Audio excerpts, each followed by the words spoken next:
evening. I'm Nagendra Honavalli, one of the board of directors of APPWW. Thank you to our panelists, moderator, and every one of you who have joined today's very important discussion on bridging the racial divide of how communities can come together. Before I introduce our host for today, I want to take this opportunity to reiterate the values of APPWW. Our organization is built on the principles and belief that all humans are equal, and it's our responsibility to fight for anyone who is discriminated or oppressed on the basis of race, skin color, religion, caste, or sexual orientation. Unfortunately, since the heartbreaking events of the past few weeks, our country is hurting and our people are in pain. This dialogue, a town hall, is an attempt to have a forward-looking conversation on how we can listen, learn, and help each other. I am now pleased to introduce our host, Dr. Bharat Gopalaswamy. Dr. Gopalaswamy is a senior fellow at the Observer Research Foundation, a PhD in mechanical engineering from Trinity College in Dublin, and a postdoctoral associate from Cornell. Bharat is fluent in 6 languages, including Arabic, and specializes in strategic affairs, government affairs, international relations, and South and Southeast Asia. In his long career, he has dealt with the issues of race, oppression, and the impact of government policies. Bharat, who was also the South Asia Director at the Atlantic Council in Washington, D.C., is also a regular contributor to the print media. His analyses have appeared in Foreign Affairs, Foreign Policy, Huffington Post, and the Chicago Tribune. He is also a frequent contributor to media debates in the BBC, CNBC, and Al Jazeera. Before I hand it over to Bharat, I would like to make a brief statement. As you know, we attempted to bring together community leaders from across the spectrum to facilitate a free exchange of ideas and ways forward to start the process of healing and a change in our country and our local communities. But over the last 24 to 48 hours, those who feel threatened by this forward-looking dialogue to find ways to bring communities together have reached into our panelists with misinformation about APPWW, applying immense pressure to stymie this free exchange of perspectives, ideas, and solutions. Thank you, Mr. Eddy, Ms. Espinosa, Mr. Devdat for joining us today. And we are thrilled, Dr. Bharat, to have you moderate this very important discussion. Dr. Bharat, the floor is yours. Thank you. I am particularly thankful to the organizers for giving me a chance to moderate this important panel. Greetings from Washington. As my host has already introduced me, I'm based out of Washington and I'm a senior fellow at the Observer Research Foundation. And on behalf of all the hosts, all those participants who have joined the important discussion today, I'm pleased to be moderating this panel titled Bridging the Racial Divide, How Can Communities Come Together? We have a star-studded panel today. I'm not going to steal from their thunder or their limelight, and I'd let them they're going to echo their own voice. But I'm reminded by the host once again to tell you all that the ground rules are essentially, we are looking for people to listen to each other. We're looking for people to share their values with each other and how one bridges this important divide and how does one coalesce around the areas that can be transformed and what are some practical actionable recommendations that one can take away from a conversation like this, and how can one look forward and have a constructive debate and a conversation to identify key issues where people can work towards. So I want to give you a brief introduction about the Alliance for Persecuted Peoples Worldwide. It's a registered 501c3 nonprofit in the state of Washington. Its mission is to be a voice to the voiceless from around the world who are in our local communities and have experienced or seen persecution of their friends and family due to their skin color, race, religion, gender, or sexual orientation. Its directors operate on the principles and belief that all beings are divine, and it's the responsibility of every one of us to speak up for anyone who is discriminated, oppressed, or denied their basic, fundamental, and human rights. So I'd like to remind you that this particular discussion is streamed on YouTube. Spread the word around about the organization. If you have your own social media handles, kindly tweet and take away an important message. And last but not the least, if you have constructive suggestions, recommendations, please do not hesitate to reach out to the organizers or drop us with questions throughout the throughout this conversations. And of course, this is just, I once again like to also let you know, this is just the beginning for us to have this conversation. And this is one of the many innings, like I believe, that the APPWW will continue to play in this long journey towards reaching some fruitful conclusions. So without further ado, I'm pleased to invite Mr. Eddie Rai Jr., who is to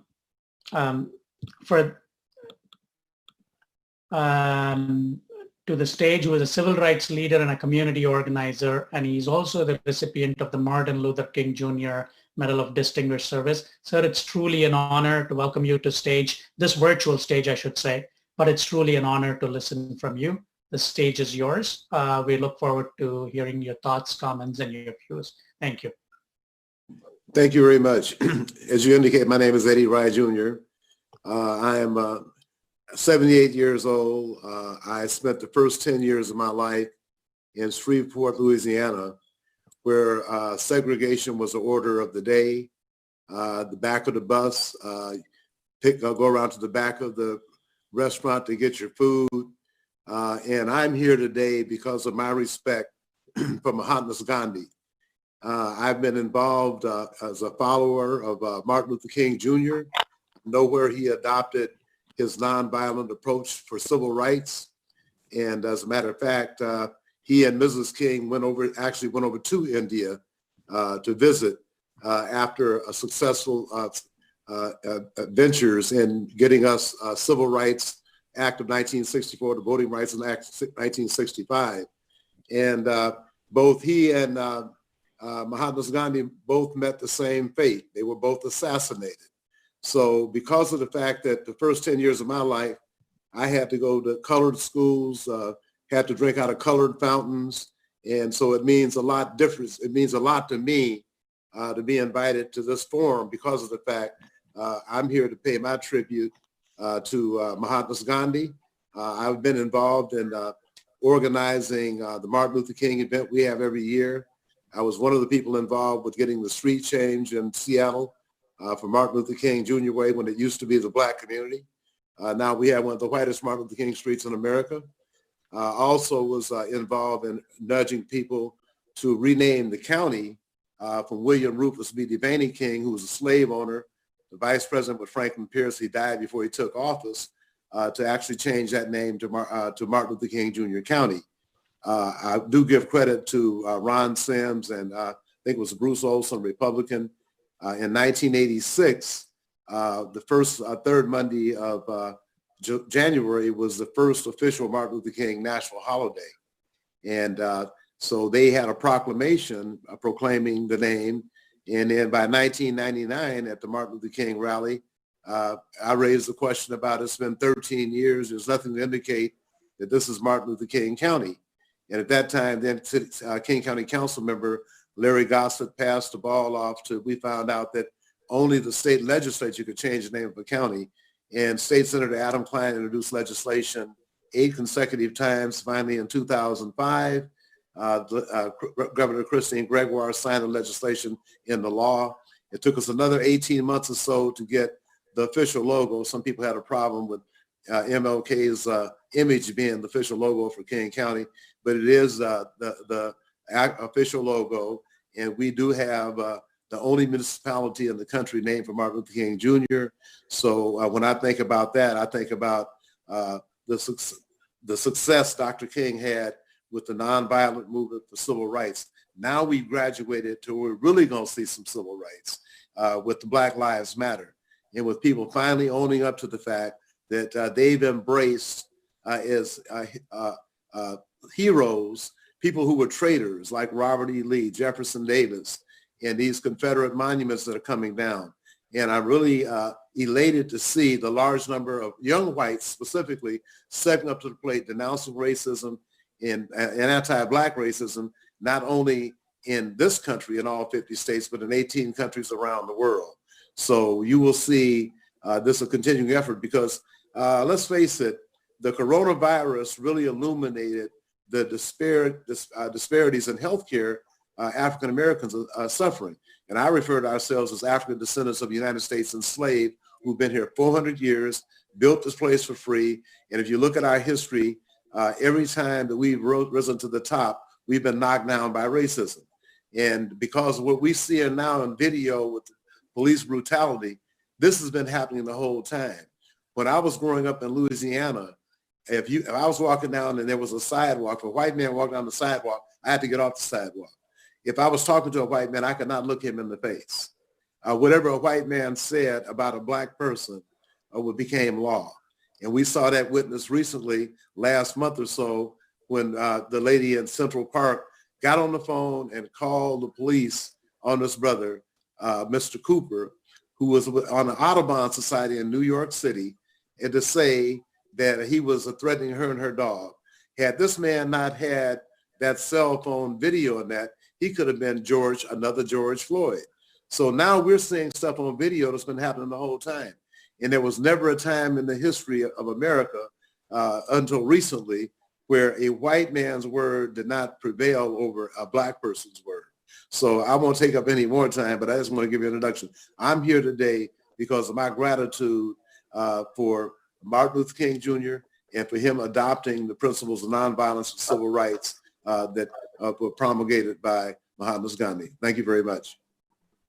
Thank you, sir. I think one of the I'm deeply appreciative of you explaining the whole history and your fascination and your truly devotion to the cause.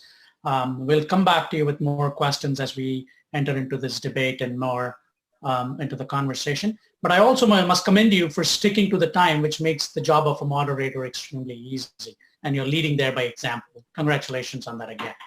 So my next guest is Ms. Maya Espinosa, who is impressive in terms of her diverse portfolio. She's a community leader, she's an educator, and an executive director for the Center for Latino Leadership. I don't know how you do this all, and I hope you have enough time during this day to execute all these responsibilities.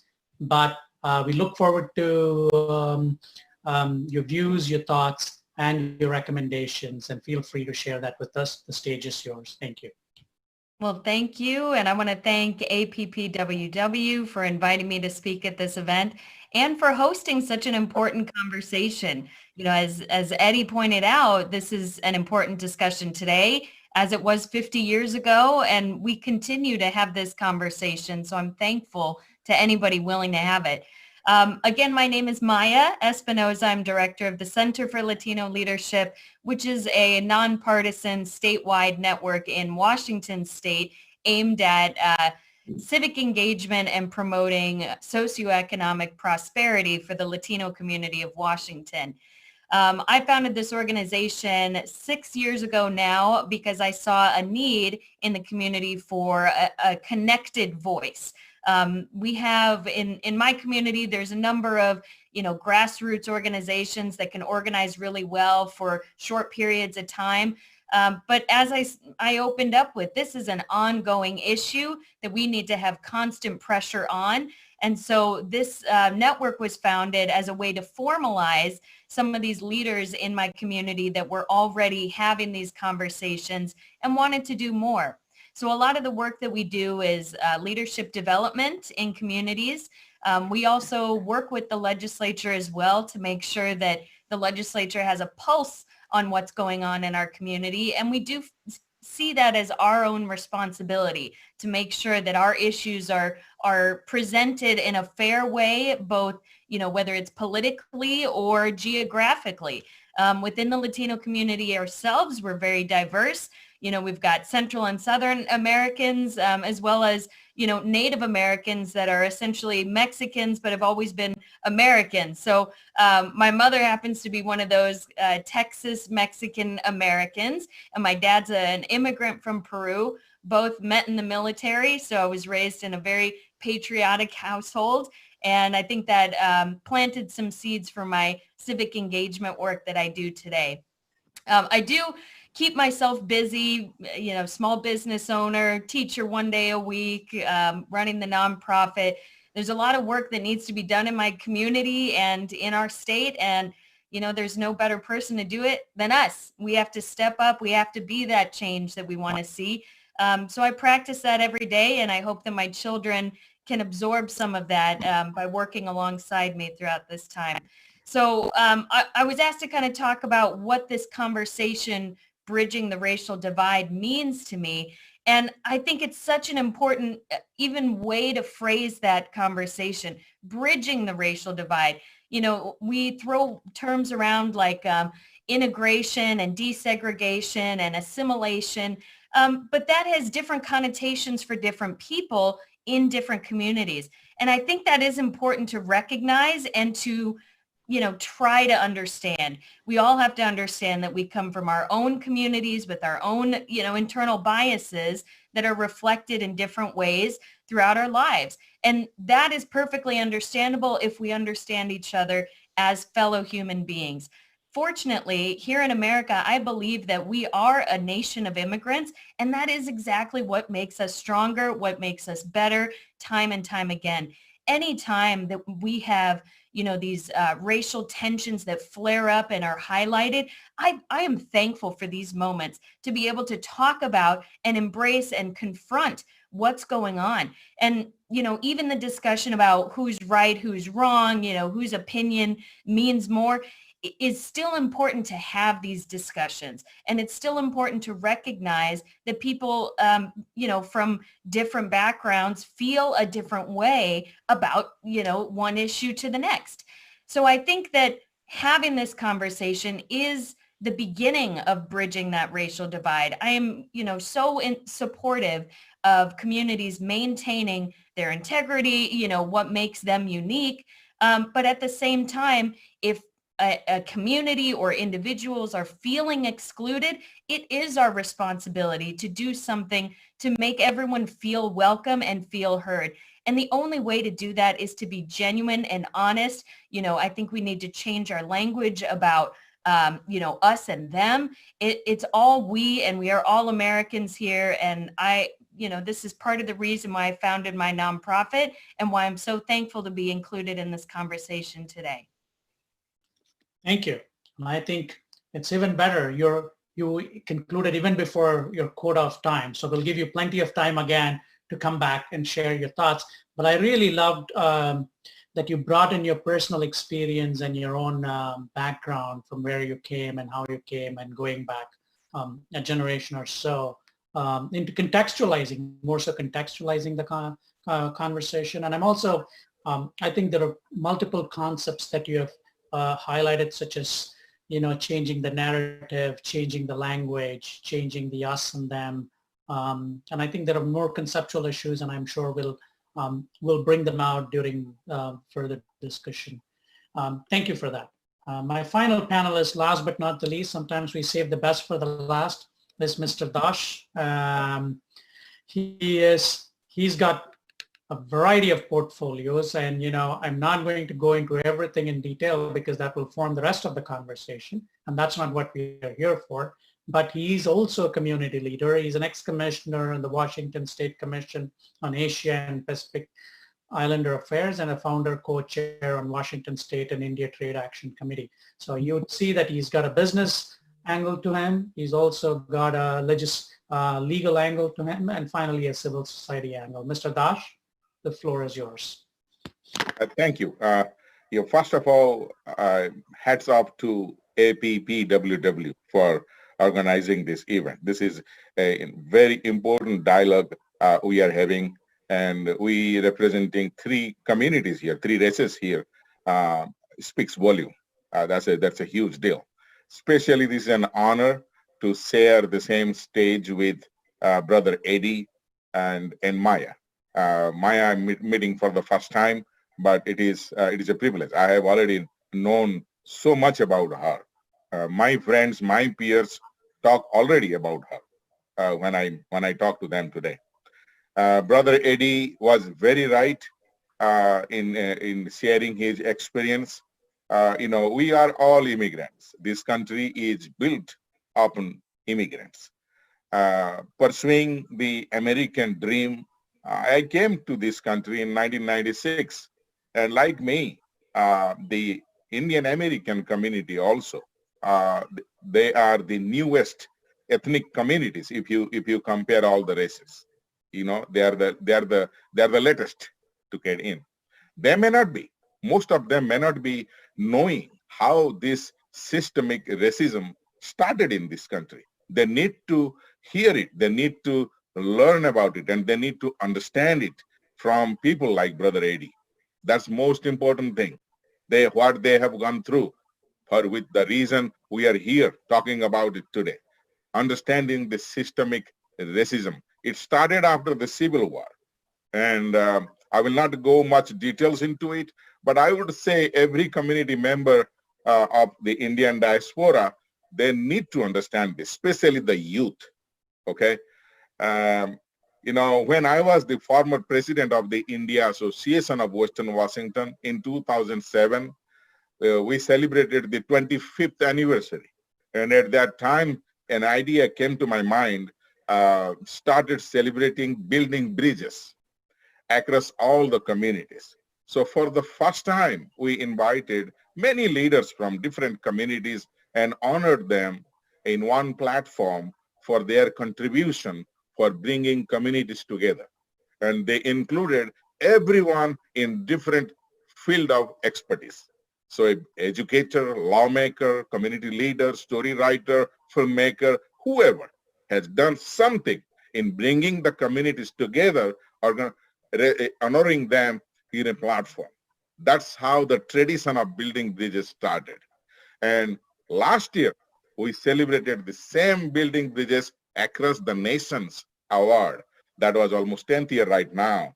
And we recognized few people, and I was so happy that Brother Eddie was there presenting a pin of King County to our Consul General of India. And that's how we need to do. And that was the same passion I'm having right now, and feel so obligated to APPWW for having a discussion on this, bridging the gap, how to bridging that racial divide. And we can play a role. So each of us can play a huge role bringing the communities together and address this issue without much rhetorics, statements, comments, which have been happening for last tens of years. That's all I will say. Thank you. Thank you, Mr. Dash. I think you're the best set of panelists that I've had in a long time. So thank you for all sticking on time and doing a very good job about it. I'm particularly pleased that you brought in this angle about the chronology of immigrants and how its influence in America. I think underlying, I found a central theme here, and that's also part of a question that I've received from audience. So I'm going to read. Could I interject something right quick? I hate to cut you off, but it's very important. Yep. America is not just a land of immigrants. Native Americans were already here when Christopher Columbus allegedly discovered America. And also America is immigrants and slaves. We did not come here as immigrants. We were brought here as slaves. So getting off on the wrong foot by dismissing once again the Black presence. It's Native Americans, immigrants, but Native Americans, immigrants that brought slaves with them. So we got to make sure that we have the history correct. So it's a land of Native Americans, immigrants, and slaves. Okay, I just want to clarify that because we can't overlook that important fact starting this kind of conversation. Thank you. Thank you. Thank you for that important point and acknowledgement. I think I've not, to be very frank, I've not heard that in so many, in such clarity from anybody in a long time. So thank you for bringing that. And I think we should acknowledge that going forward in this conversation. So as I said, I'm going back to this question, and there's also a central theme that you all have highlighted, but I want to bring that out a little more. And it's one of the questions from the audience too. So I'm going to rephrase it something along these lines, which is essentially some of the, Eddie, you were the one who brought Mahatma Gandhi into the picture. And if I remember correctly, and I'm not going to take country-specific example. I've been doing foreign affairs for the last 7 years in a very prominent think tank. And someday I had this discussion with one of my colleagues about what was going on in Iraq. And this was way back in 2014, 2015. And, we were looking at some of these insurgencies and, causing challenges to the US troops. And we saw who the local community leader is. And in this context is where I brought Mahatma Gandhi. And what Mahatma Gandhi preached essentially in India was, what he preached was nonviolence. He did not preach religion. He did not preach anything, but effectively he just preached nonviolence, and the Indian term of ahimsa, which means nonviolence. And that's what a single prayer, and as strong as a prayer that was. And one could look back at it 70 years and you could see the beautiful effects that it had. So I want to start from Eddie, saying that the recent protests saw violence. And I'm not going to ask the question of how relevant is nonviolence, but I would like to ask this question as asking you to give your thoughts on how could we use Mahatma Gandhi's lessons to good effect? How could we remind nonviolence as a very effective tool, or civil disobedience as a very effective tool in not only combating the violence, but also getting your message in a very peaceful way to your own communities, but also to the values that you're protesting against. So I'm going to start from Eddie on the values of nonviolence and how to implement and execute that nonviolence. And how do you convince your people of such a powerful weapon nonviolence could be? Weapon is an oxymoron here, but I'm going to use that word. So I'll start with Eddie, I'll go to Maya, and then I'll go to Dash. Well, I think we have to really look at, there were some bad apples in the Black Lives Matter demonstrations that went all around the country. Some people took advantage of that, but for the most part, showing up, making sure that you're filling city hall, county councils, legislatures, and being the advocate people. And now with this pandemic, we're gonna have to stay on like we're doing right now, Zooming, emailing. But as far as that goes, spreading the word is the most important thing right now, because there's not going to be, I don't think, other than the Black Lives Matter protests, a lot of people will not be coming together. So now is the time, I think, to start studying Martin Luther King, studying Gandhi, studying the civil rights movement. I think that would be a good first step. And also study the history of Black folks in this country. We got to look at the fact that over 600,000 whites died, about 37,000 Blacks died to keep us in slavery. I mean, and still every cycle, it just keeps coming back. It just keeps coming back. But the thing is that we have to be vigilant. Like, I think about the Montgomery bus boycott. It lasted over a year because of segregation on public transport, on the buses in Montgomery, Alabama. It's those kind of things where you really have to make a commitment to be engaged and spend time, provide leadership, and have discussions like we're having right now. Great. Maya? I think nonviolence is so important to moving social perceptions of an issue. As soon as we start being violent with our demonstrations, it shows that we are now the attacker. And I think that sends completely the opposite message. And so nonviolence can be such a motivator for folks that witness, I think about when women were fighting for the right to vote, and that anniversary is coming up here in America in August. Women protested, and marched in parades year after year after year. And at one of the single biggest protests or just parades, they were met with violence from men around them. And while, newspapers and media covered this story, the message was really, these people are attacking these women. They became, so the vulnerable were exposed to be nonviolent, peace-loving, and seeking change in a constructive way, a nonviolent way. And it took them a long time to, finally earn the right to vote. But as soon as the movement turns violent, you turn people off, because you become the attacker again in that context. And I appreciate what Eddie said about, those being bad apples, because I think that's important to recognize that is not the goal. Violence should not be the goal. And certainly in Latin American countries, violence, from the government and from police is rampant in these Latin American countries. And that is, often why Hispanic families are fleeing to the United States, is to flee that violence in their home countries. So we absolutely need to ensure that nonviolence is a priority when trying to move, again, that social conversation around especially this topic. We cannot turn violent because we cannot be seen as the attackers. We're the bridge builders. Dash? Yes, Brother Eddie hit the chord very well by saying about the nonviolence and bringing in the civic engagement.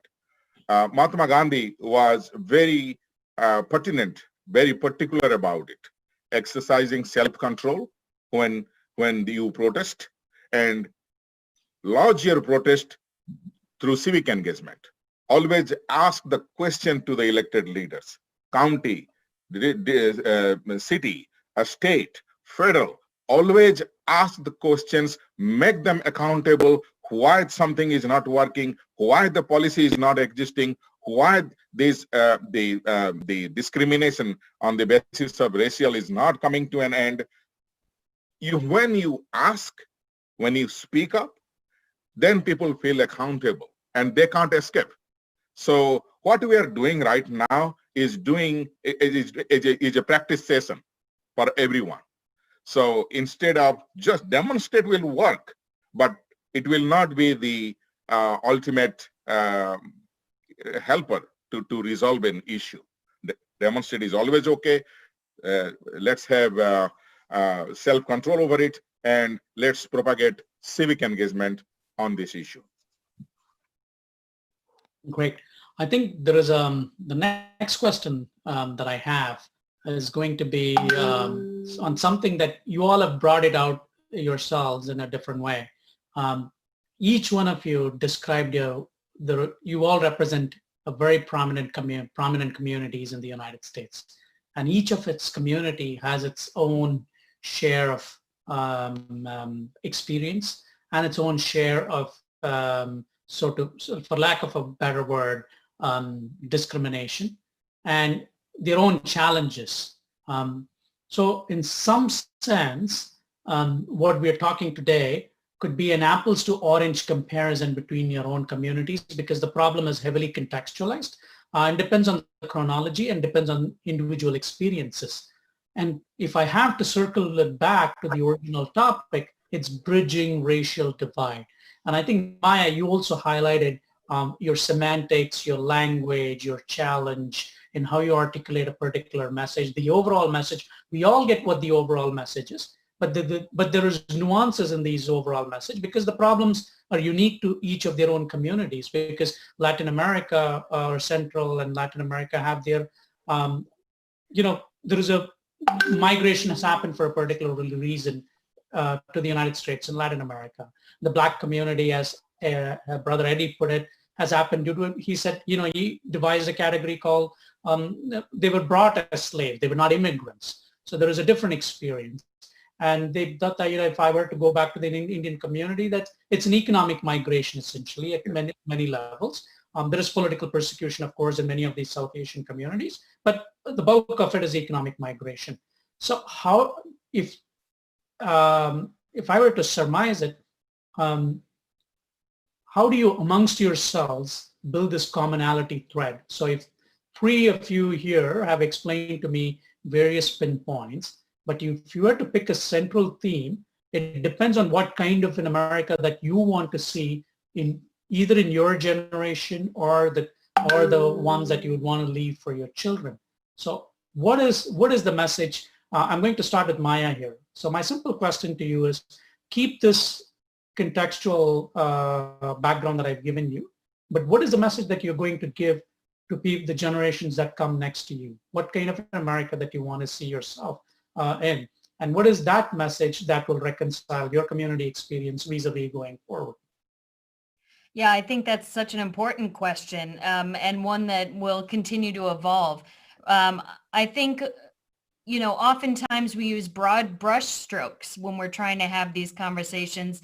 And I really appreciate, the fact that we have three distinct communities of color here in this conversation today, because while we all may be, non-white, Hispanic, for example, for whatever reason in the federal government is classified as a white, as a type of white ethnically. And so that creates, and historically has created some barriers and accessibility issues to, funding and scholarships and things like that for the Latino community. But as you pointed out, depending on your reasons for being in America, whether it's, descendants of slavery or whether it's economic migration, the Hispanic community and Latino community have those same type of distinctions. And so for me personally, some of those broad brushstrokes of people of color, suffer because X or need Y, it rubs me the wrong way, because it to me seems like an artificial way of acknowledging an issue that isn't fully understood. The Center for Latino Leadership was named after the Latino community because we're an education-based nonprofit, and Latino families are often, as I mentioned, migrating out of desperation and obviously to a degree for some economic hopes in the United States. Spaniards are considered Hispanic, but they would not be considered Latino because they're not from Latin America. Hispanics from Spain migrating here obviously are migrating under different circumstances, usually, not fleeing something, but so they don't have the same issues and struggles that Latin American immigrants, the undocumented issues and things of that nature are not the same across the Hispanic community. Brazilians speak Portuguese. They're still Latin. They're not Hispanic because they don't speak Spanish. So within my own community, I think it's important that we understand some of these issues as an individual community. And again, that's why this language around building bridges instead of, assimilating all together, I think is an important distinction to make. I think it's okay that, America continues to evolve and look different, and, different cultures kind of take, the spotlight, from one pop culture, time of society to the next. I think that's wonderful. But there are other communities and even, sub-communities that feel and continue to feel excluded from the American dream. So in order to be more inclusive, I think it's important, as we've already begun talking about, to be careful with the type of language that we use, but to be willing to have those conversations to be able to figure out what those dynamics are within each community, celebrating our differences and what brings us together, and not just using these broad brush terms that again, for me, give that artificial sense of I care and I understand your suffering, but you don't. Right. Dave, Dash, yeah. Yes, as far as my Indian American community is concerned, the challenge is we are well diverse within ourselves. We speak so many languages, pursuing American dreams. We come here, but we form associations based on the language we speak. And we feel more homey or more comfortable with that part of group. So if I speak Odia, I will be very comfortable with Odia speaking people. Bengali will be Bengali, Marathi will be Marathi, Gujarati is Gujarati. So we have already a big diversity within, okay? It is like a continent. But as far as the plus point is concerned, the positive side, our community is very affluent. They are very educated. And what I am thinking that if we put our coordinated and collaborated effort together, we can help and we can work hand in hand with these communities, Hispanic American, Latino American, African American, and can everybody can thrive. If you look at the one Harvard University study found that when blacks and Asians whitened their resumes, for example, used American or white sounding names, they got more callbacks for corporate interviews. 25% of black candidates received callbacks from their whitened resumes, while only 10% got calls when they left ethnic details on their resume. We have to address these issues. So to address these issues, you have to work within. You have to have a partnership and help each other to promote each other. So that I think that is the best way. That's what we are talking about, bridging the racial divide. So we cannot just maintain a status quo that three and white. The same survey also says that that 3/4 of white employees don't have any non-white friends. So that means that they don't have non-white friends. So we should be friends, and we need to form that collaboration, a league, to move forward. That is the time. That is the call now. Great, Eddie. Yeah. In the Black community, and we are seeing here in this loud right now, the numbers are being accentuated in terms of, our net worth being 10% of that of a white family, being here 400 years, 254 years in slavery, and then you'll have some whites say, oh, you blacks want something for nothing. Well, I think 254 years worth of free labor is worth a lot. Because of that, that's why this country became an economic power. In our community, we need to have equal access. And I have also proposed, because of the fact that we have a law passed that I mentioned earlier, we could have one law passed, the administration will come in and change it. So after all this time, there needs, and I've recommended that we have a department for African descendants of United States enslaved. But in terms of working with other communities, I think that it's really important that we do that too, because of the fact we're all occupying the same country. And I think that to have a better understanding, like the event that's being promoted right now, is to get that understanding. I work with many diverse communities through the Martin Luther King work. As a matter of fact, Dash is on the committee for the Martin Luther King Commemoration Committee. So I was one of the people that occupied Beacon Hill School, which is now El Centro de la Raza, back in '72 with Roberto Maestas. Matter of fact, I also was one of the people that took the lead in occupying city council on behalf of that organization. So I also work with other Asian American organizations as well, and have been the recipient of an award from the Japanese American Citizens League.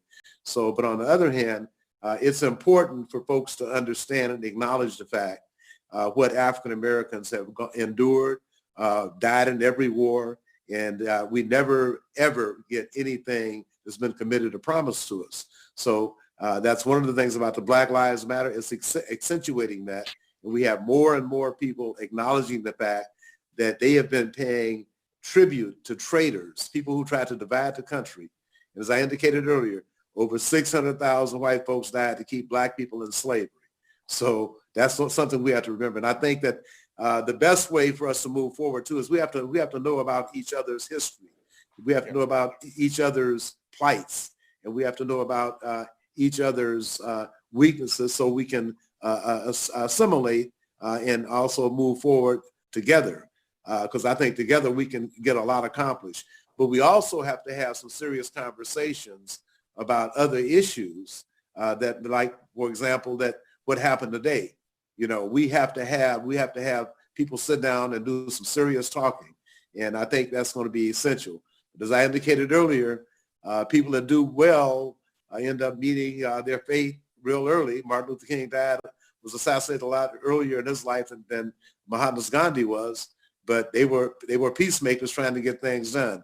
And I think that we have to commit ourselves to human rights. We have to commit ourselves to understanding, and we have to have dialogue to ensure that happens. There's just absolutely no way that we can continue in a unified manner without communicating and talking to each other and understanding any grievances that anybody might have, and try to resolve those. And that's the best way to move forward. Thank you, Eddie. The next round of questions, I'm going to start from Dosh and go to Maya and then go to Eddie in that order. And this is a question from Jamal from Capitol Hill. And I'm going to actually, again, reframe that question and rephrase the question. And after this round, I'm going to invite Ms. Tanika Padye, who is a Redmond City Council member, to give her intervention shortly and perhaps pose a question to all of you. But here is this round of question, which is essentially Jamal has asked, does media have a vested interest? But I'm going to actually frame that question as, what is the responsibility of media in this whole issue? And this also I want to liberally interpret this as print media, but at the same time social media. This is a loaded question, and the role of information, disinformation, so to speak. You guys are all on the West Coast. You have all the tech companies there. Have you ever reached out to people like Facebook or Twitter, all those guys? Because, you know, it is important to reach your own constituents, but you also, part of my own debate with some of these tech companies has been very recently, like a month ago, I believe it was Facebook which owned up to the responsibility of content that was being promoted. I think it was Twitter being put on those social media platforms.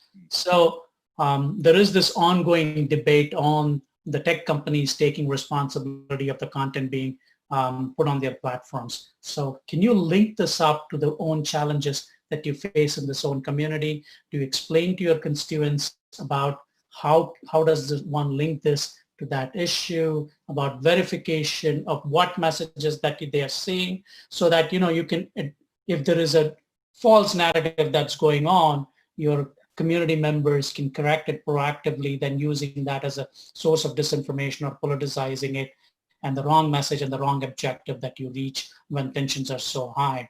So what is your experience in all these things? So I'm going to start from Dash, go to Maya, and then go to Eddie. Because, you know, Mahatma Gandhi lived in a different, let's face it, Mahatma Gandhi lived in a different world. We live in a different world. Well, during the time when Mahatma Gandhi, he used to write personal messages to all the activists around India. And it was going by snail mail, and it used to take almost 7 to 10 days. Sorry, let me intervene. And yes, and at that time there was paucity of information. Today there is abundance of information. So how do you filter this? Exactly. Across? So now I will not take much time on this, because when you start talking about social media, it will just go on forever. But we need to remember one thing. Opinions and statements can be news, but it cannot be the facts. Thousands of people can have their own opinion. Thousands of people, they can write opinion, means I'm talking about the opinion editors as well as any individual handle of Twitter, Facebook. Everybody can have their statement. Okay? So statements and comments and all those things can become news. When it becomes 1,000 statements, it becomes the news. It becomes viral. But they are not becoming the fact. So all of us have a very responsible thing to do, is to getting into the facts. Try to understand. When we talk about racism, systemic racism, don't go by comments. Who says that? Who is saying this? Go to the reason. Go to the roots, how it started. And then try to understand how it can be resolved. The systemic racism, I'm just sticking to the subject here, systemic racism can be resolved through right policy.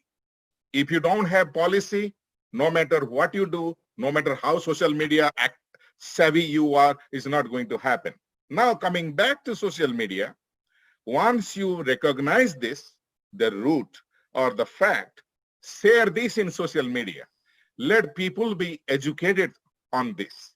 Let them know why it is important to know the fact. And you go on from there. So that is I have been facing so many challenges. People's statements and comments, the opinion editors' views are always taken as the gospel truth in this country. Be it New York Times, Washington Post, Seattle Times, whoever it is. They are individual. They are just writing, they're putting the comments. But please go through the chronology of time. Please go through the timeline. Please know the fact and try to find the resolution, the easiest way to solve those issues. That's all I will say. Maya? I completely agree. The root of this issue is the inability to differentiate fact from opinion.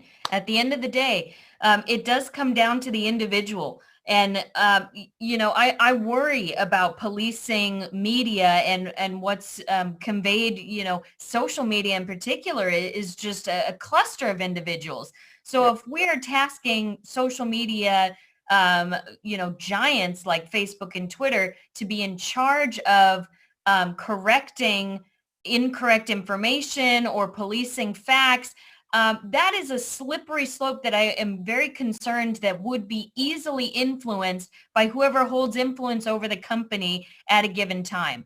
Of course, their major contributors, their customers are going to be the first ones that are going to be having an influence on whether or not this is considered something that should be taken down or removed from social media.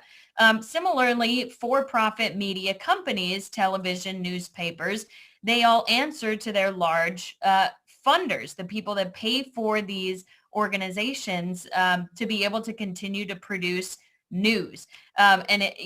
We've seen news evolve in this country from fact and straight journalism to opinion, mostly opinion, particularly on TV. And the problem is, as kids are coming of age and becoming voting age and becoming activists, they're fueled with this information that is portrayed as facts, but they are opinions. And this is a very dangerous environment to be in, where we can't differentiate between the two. At the end of the day, we've got to make sure that our kids and we as a society understand that we are responsible for seeking out differences in a narrative that is being put forth. Social media and really the rise of internet accessibility has increased our echo chambers. It has made it so much easier for us to be able to find like-minded information and like-minded thinkers. And we surround ourselves with that, and we don't even know that we're doing it. So the problem with trying to step in now and intervene and, take information down or flag things or silence people on social media is that it's becoming more obvious to those that subscribe to those beliefs because they're already very invested in one source of information. The way that I run my nonprofit is to present both sides of any issue. And that is because there are opinions around given facts. And the job of the legislators and the job of our government really should be to be based on fact and social feelings and attitudes towards those facts.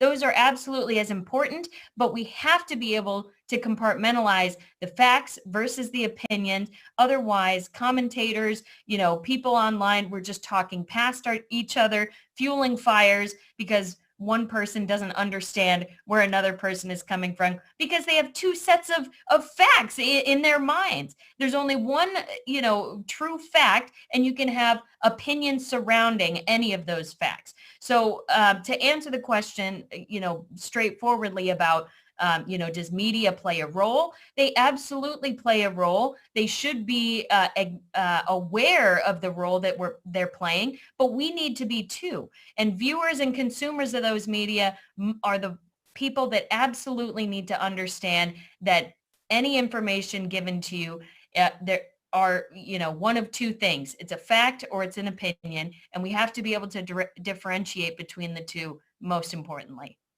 I want to offer a quick clarification. It's not that I'm asking to police the media. What I'm asking essentially is, where do you draw the line between how how do you counter disinformation effectively is what I'm asking. In the previous organization that I work at the Atlantic Council, we had something known as a digital forensics lab that quickly published an analysis within something going online. Within 24 hours, we could say this was disinformation, and this particular set of disinformation came from, attributed the source of the disinformation, and quickly counted something, So what I'm essentially alluding all of you is, could you guys, in amongst your own community, subject to resources? And this was done with after the 2016 interference in the American elections, which is comprehensively proven.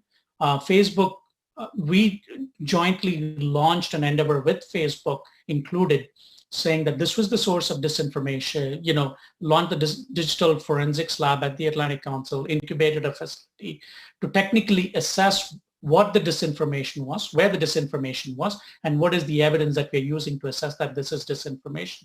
This has subsequently proven us in helping even sometimes Indian elections. We noticed before the Indian elections in 2019, a bulk of the disinformation was propagated from the Pakistani side. I'm referring to an April 1st, 2019 New York Times article.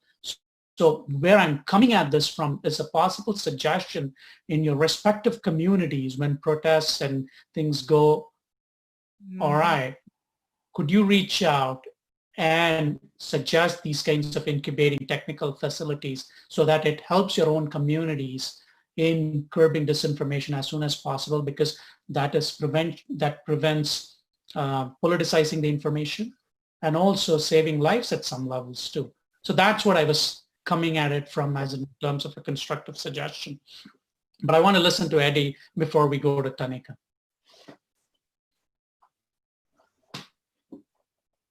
Okay, now I want to say, if we talk about misinformation, we have more of that coming from 1600 Pennsylvania Avenue than anywhere else.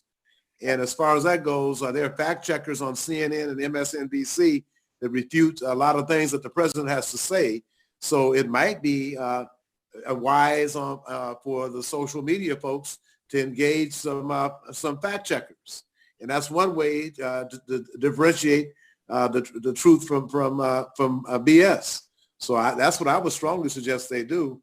But and folks do have opinions, but when you have a fact checker going through confirming that what's been stated is not true, I think that that would be a good thing to happen too. And I don't know how much time or how much money that would require, but that would be my recommendation right there. And I think if people start getting held liable and have any kind of monetary penalty they'd have to pay, that might also be an inducement to have people be a bit more careful about what they're doing.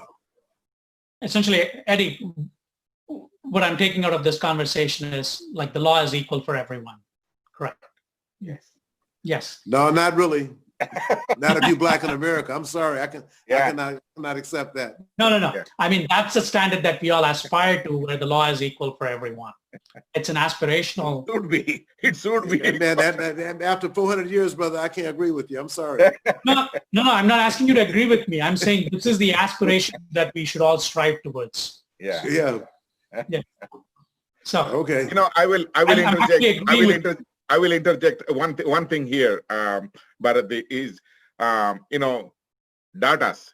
We have millions of datas as the fact. If you, we are on the subject, that's why I'm just quoting this. Based on income, like figures in 2018, it would take median Black woman worker 226 extra days, 226 extra days into a new year to earn what a median white male worker made in the previous year. That is the data. That is the fact. A Black woman, average Black woman has to work 226 extra days to earn what a median white male can earn previous year. So this is the data. If they say something, use this data and just fix it. That's the way it should be done. Period. Black Lives Matter. Yeah. Duly noted. Hey, Hispanic women make even less. Yes. Well, and it goes on. Right. Than native. Yeah. Equal opportunity discrimination. Yeah. I'm glad you all agree on this. So I'm going to invite now Tanika Padye, the Redmond City Council member. Hi, Tanika. Thank you for spending your valuable time with us. You need no introduction. So we welcome you to share your thoughts, comments, and please feel free to give some hardball questions at our panelists. So far, they've just been given very softy questions from me. Okay, thank you. First of all, thank you to APPWW for hosting this amazing forum, and to the panelists for bringing in their expertise today. I really trying to attend as many of these types of forums as possible so that I, as a city leader, can make informed decisions and come up with ideas of how to approach this very important work. So, you know, it's been a challenging time for all of us with COVID, with civil unrest issues, and I think we're just looking to unite people and, you know, bridge any, you know, racial divide or inequality with policies or actions that we can take. So I think my question would be, is what do you think is the best approach to reach those who have been traditionally underrepresented in the decision-making process and getting them involved, you know, on this important issues of policing and racial inequity? Before I jump to the panelists, after they've had their bite of the cake, I also want to you know, since you're a city council member, I'd also like to hear your own views on this after they've had their views, if you don't mind. Sure. Yeah. Okay. Yeah. Thank you. So here we'll start from Maya again. Yeah. Yeah, so I'm glad that you're asking this question, Tanika, because it's close to my heart. You know, the work that I do at the Center for Latino Leadership is largely focused on increasing civic engagement, and that is participation. You know, you'd be surprised at the number of, you know, Latinos that are registered to vote, but that don't vote. And this becomes a self-fulfilling prophecy of not represented. I don't see myself represented, so I'm not going to participate. And it's a vicious cycle of that I see from within my own community. And that's exactly why I decided to step up and do something different. You know, I hope that when our community sees people stepping out of their comfort zone, they feel empowered to do that. And I'm happy to report that in the several years that we've been in existence, we have had folks emerge from our members to running for office to actually getting appointed and elected to office. And it's just the first step is being visible, I think. So you as an elected city council member, so important to your community and to really, you know, young women across your region, because we look up to you and say, oh, I can see myself there someday. But without that, it's really difficult to see yourself even as connected to this process. And to Eddie's point, you know, if the data shows disparity, if it shows that, no, it's not equal, then you feel like, you know, why do I even try? Why am I even involved in this? So I'm hoping that we can continue to make those leaps of faith. It takes a few of those, you know, connectors in each community to be able to step out, invite people, you know, entice people to come out to an event or to hear someone or to meet someone. And for people like you and I to be able to make some of those connections for people, introduce folks to one another so that they can continue to have that dialogue. You know, I remember meeting some of my first, you know, lawmakers in the state, for example. And my first impression was, oh my gosh, they're regular people. You know, they were just like me, you know, sitting at home and decided to run for office. You know, the data around that, especially for women in particular, is that it takes, I like to kind of lovingly joke that, you know, a man will wake up one morning and say, you know what, I'm going to run for office. I'm great. But on average, it takes a woman 7 times being asked to run for office before she'll decide to do that. If you look at our statewide ballots right now, we've got a primary coming up here in August. I think there's one woman of the 37 gubernatorial candidates in our state, one woman running for that position. I think it's just one. OSPI, I happen to be running for that office. I'm the only woman. And we're talking about schools and education. Most teachers are women. And yet I'm the only one here running for that office. But it's because I said, you know what? I know this is out of reach. I haven't seen anybody in that position like me, but we got to go for it. We got to try it, because if we don't, it stays the same. So that is what my advice has been. But the only, reason that I think it holds any water is my own willingness to step up and do that job too. Dash? Yes, I agree with Maya to a great extent. Civic engagement, that is the key. But I will go one step further. We should let young people, young men and women, be at the forefront of political change, because they're already there as legitimate, real political actors. You remember the CNN Town Hall, which saw a moment in which high school junior, I think his name was Cameron Kasky, No, he confronted. Sorry, let me intervene here. When you talk about this, why don't we also highlight Greta Thunberg? Greta Thunberg, the climate change activist. Yes, whoever it is, they have these youngsters have the guts to ask a lawmaker the direct question, sir, can you tell us why this is not happening? So Cameron Kasky asked Senator Rubio, can you tell me that now you will not accept a single donation from certain group in the future? At that moment, that young boy and Senator Rubio was equal in the town hall. We would like to see more of these actions coming from our young men and women, asking the same question to the elected leaders. If something is not happening, why the black women have to work so hard? Why a woman have to decide 7 times to run for office? Why there is inequality? Why there is no social equity for all those people? They need to be part of it. Second point, bringing communities together is very key. The 3 aspects we can work on: education, healthcare, and economic development.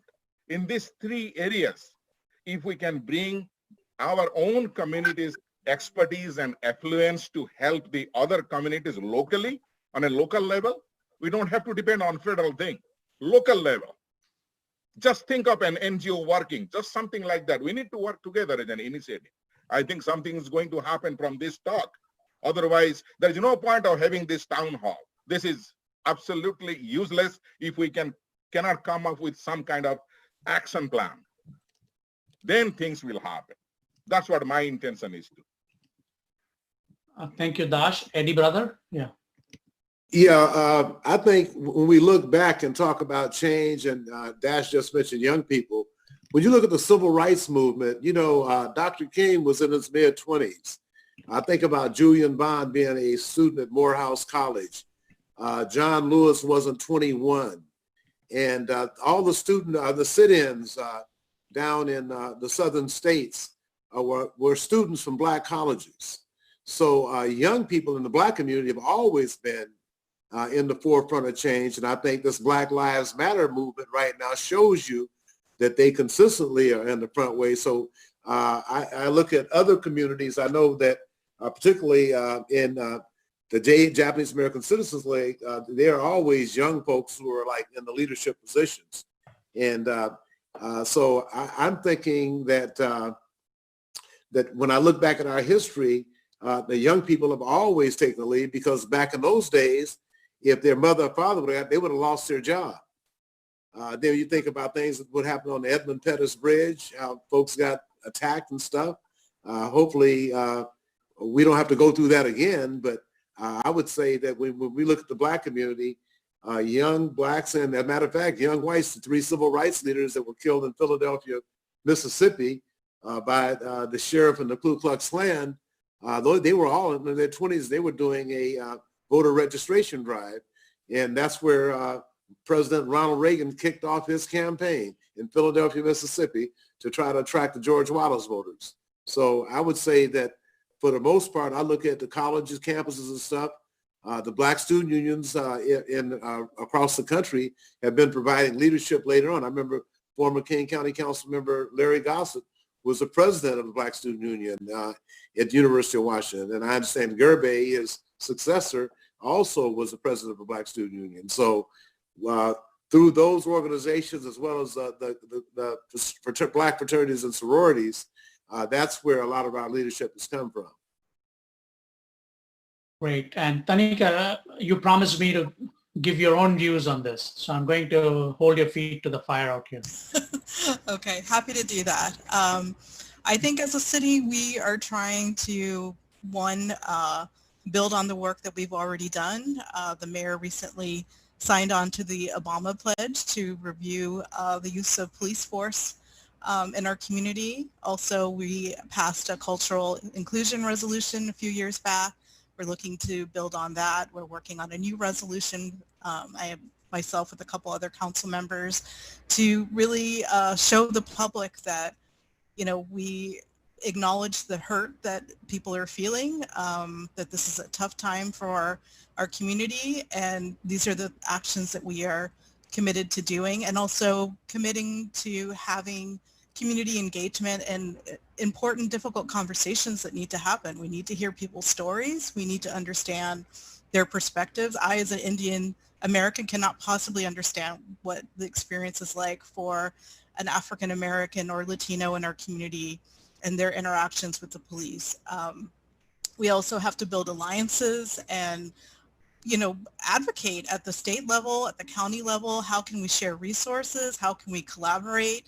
How can we have more funding for mental health and social services, in addition to reforming maybe policies that aren't working or have disparate impacts on our community. So I think it's a very holistic approach. It's not easy work. It's not work that's going to get done quickly, but committing ourselves as a city to say, okay, these are the things we're going to do in the short term.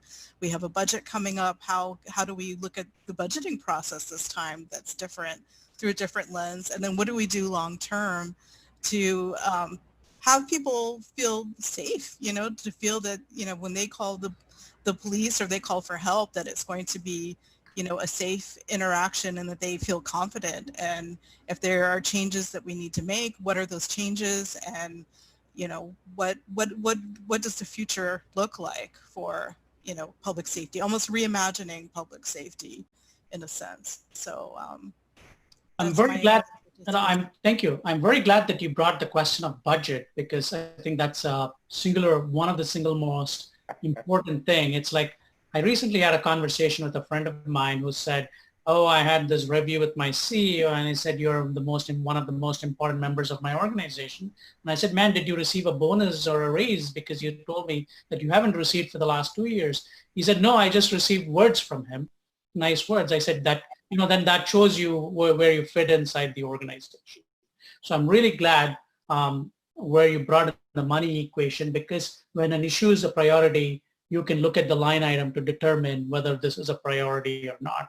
And if appropriate, and if you don't mind, I'm going to ask you to, and if it fits within your schedule, I'm going to ask you to stay behind, because I might come back to you for some of these questions, because, you know, you do work part of the city council and you have some important insights into how some of these things work. So I might come back to you to tap into. Sure, absolutely. Happy to.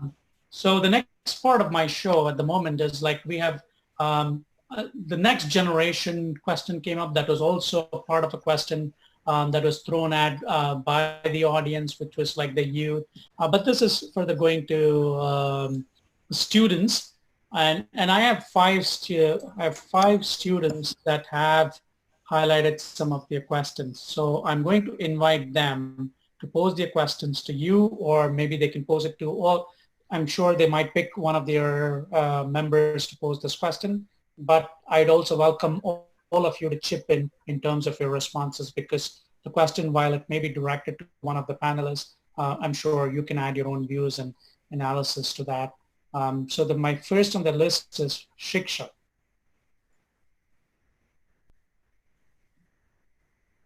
Hello? Good afternoon. My name is Shiksha. As I've come to educate myself more on the topic of African Americans in the United States, my eyes open up more to the struggles they face in everyday life, and my heart breaks piece by piece knowing that there is still a racial divide that we are thoroughly not aware of. I have observed that there is not enough representation of African Americans and other people of color in positions of power and decision-making in our governments. So my question is directed to Ms. Maya Espinosa, but of course the other panelists can chip in and give their thoughts on this. Do you think affirmative action needs to be updated to provide opportunities for people of color to get to those positions of power and decision-making? If so, could you tell us one or two ways you think the AA, which is affirmative action, needs to be changed? If not, why not? Yeah, well, Washington State here, we just had a vote on reinstating affirmative action, and it didn't pass. A majority of voters said, we need to keep the same law, which says that you should not, prioritize or discriminate based on race. And as a Hispanic woman, I can see the value of both. For the Center for Latino Leadership, we actually hosted an information session on this. I forget the bill number. It was just last year. I'm sure Eddie remembers what it was. But we had a debate on this subject because you've got members from different communities saying this will disadvantage one community to lift another community up. Granted, I would agree with you. We have communities that need to be lifted up. The African community, the African American slave surviving community needs extra help to be able to be lifted up. And I would agree with that. Affirmative action, unfortunately, not an option in our state right now. My personal belief is, what can we do to be able to remedy these situations? I would agree with Dash that we need to look at the data, and where there are disparities, we need to laser focus on how do we rectify these issues in our community. Police is one of those areas. Does the police force reflect the community that they are policing? I think that would go a long way in addressing some of these cultural incompetencies that we see across, whether it's government agencies like the police force or elected officials. I'm not a fan of, quotas, because I think that those, we're picking winners and losers at that point. And as someone of mixed background myself, I don't know where I fit in, and when. And I think that America is becoming more and more mixed. So I think we need to look at the data, look at where some of these disparities are, and focus on what are some solutions that can lift everybody up without putting others down. I'm going to go to, thank you. I'm going to go to Eddie, and then Dash, if you have anything, please feel free to add. Eddie? Yeah. Okay, let me try to get this thing fixed up here. Okay, here we go. I want to say, first of all, affirmative action we've not had since 1998.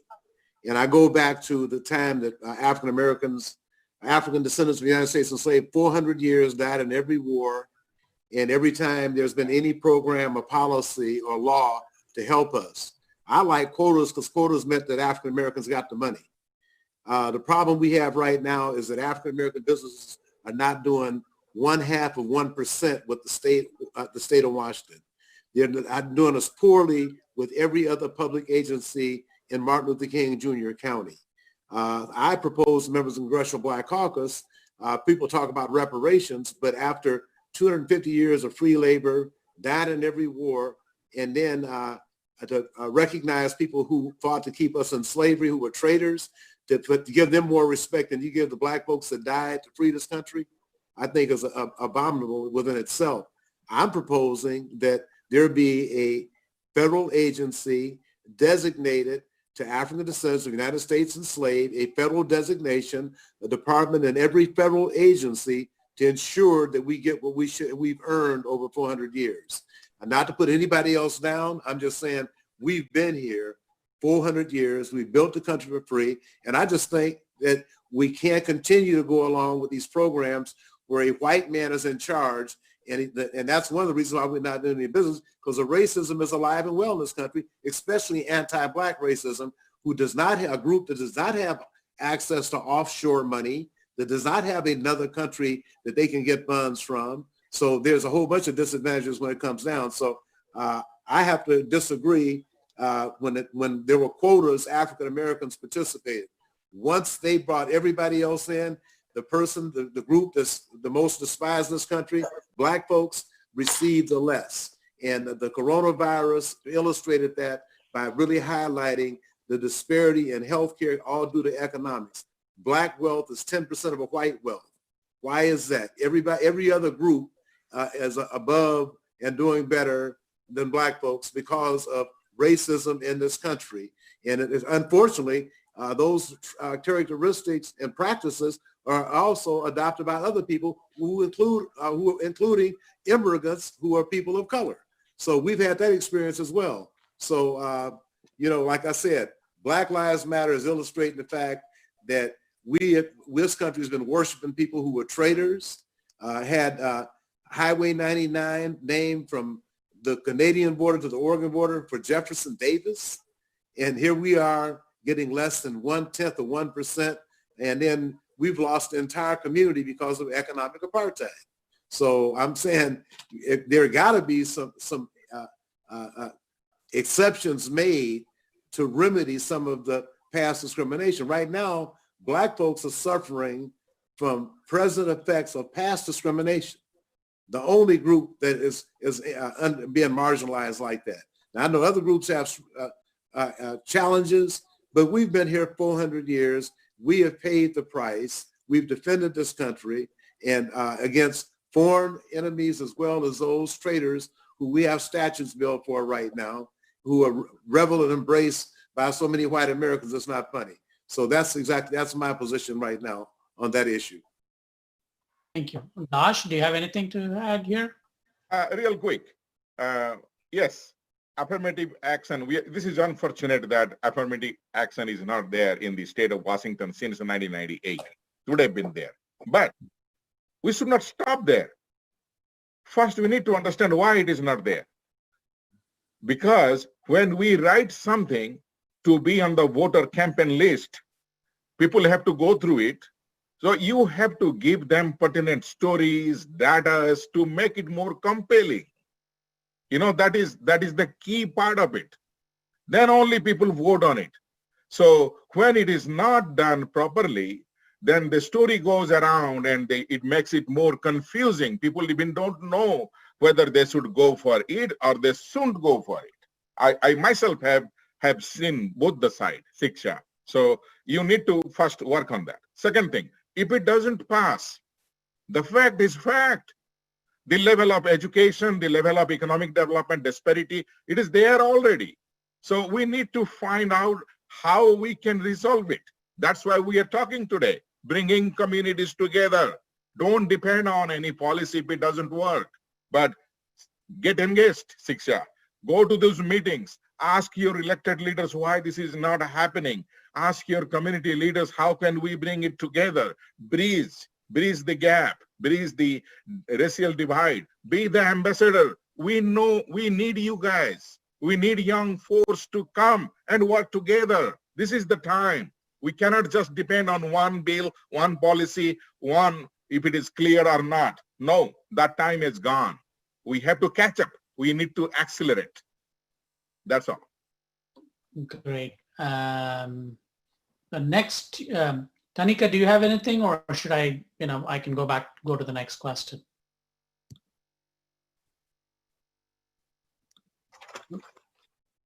Okay, so I'm going to go to my next student on the list is Akarsh. Akarsh, are you there with me?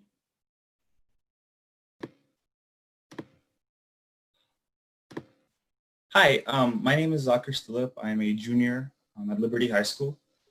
I just have a question on education. I personally believe that education can serve as the critical pathway in elevating our nation's discriminated communities, namely the African-American community, in an economic and social sense. But statistics show that people of color historically graduate high school at a lower rate and face difficulty obtaining higher education.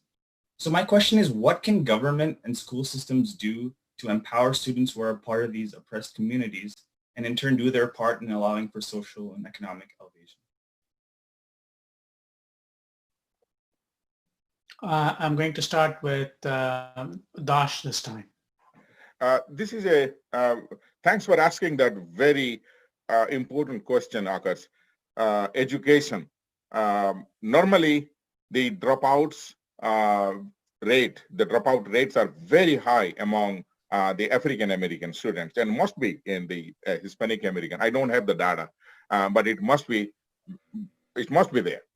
So that's why, again, bringing in this discussion on racial divide today, how to bridge the racial divide today.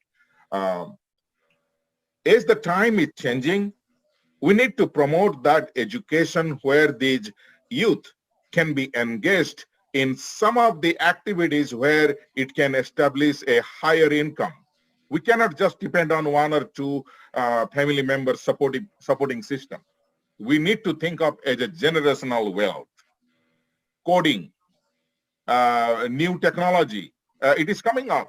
You know, our lifestyle has changed. So we cannot no more go to a arts school or commerce school or management school for 2-3 years.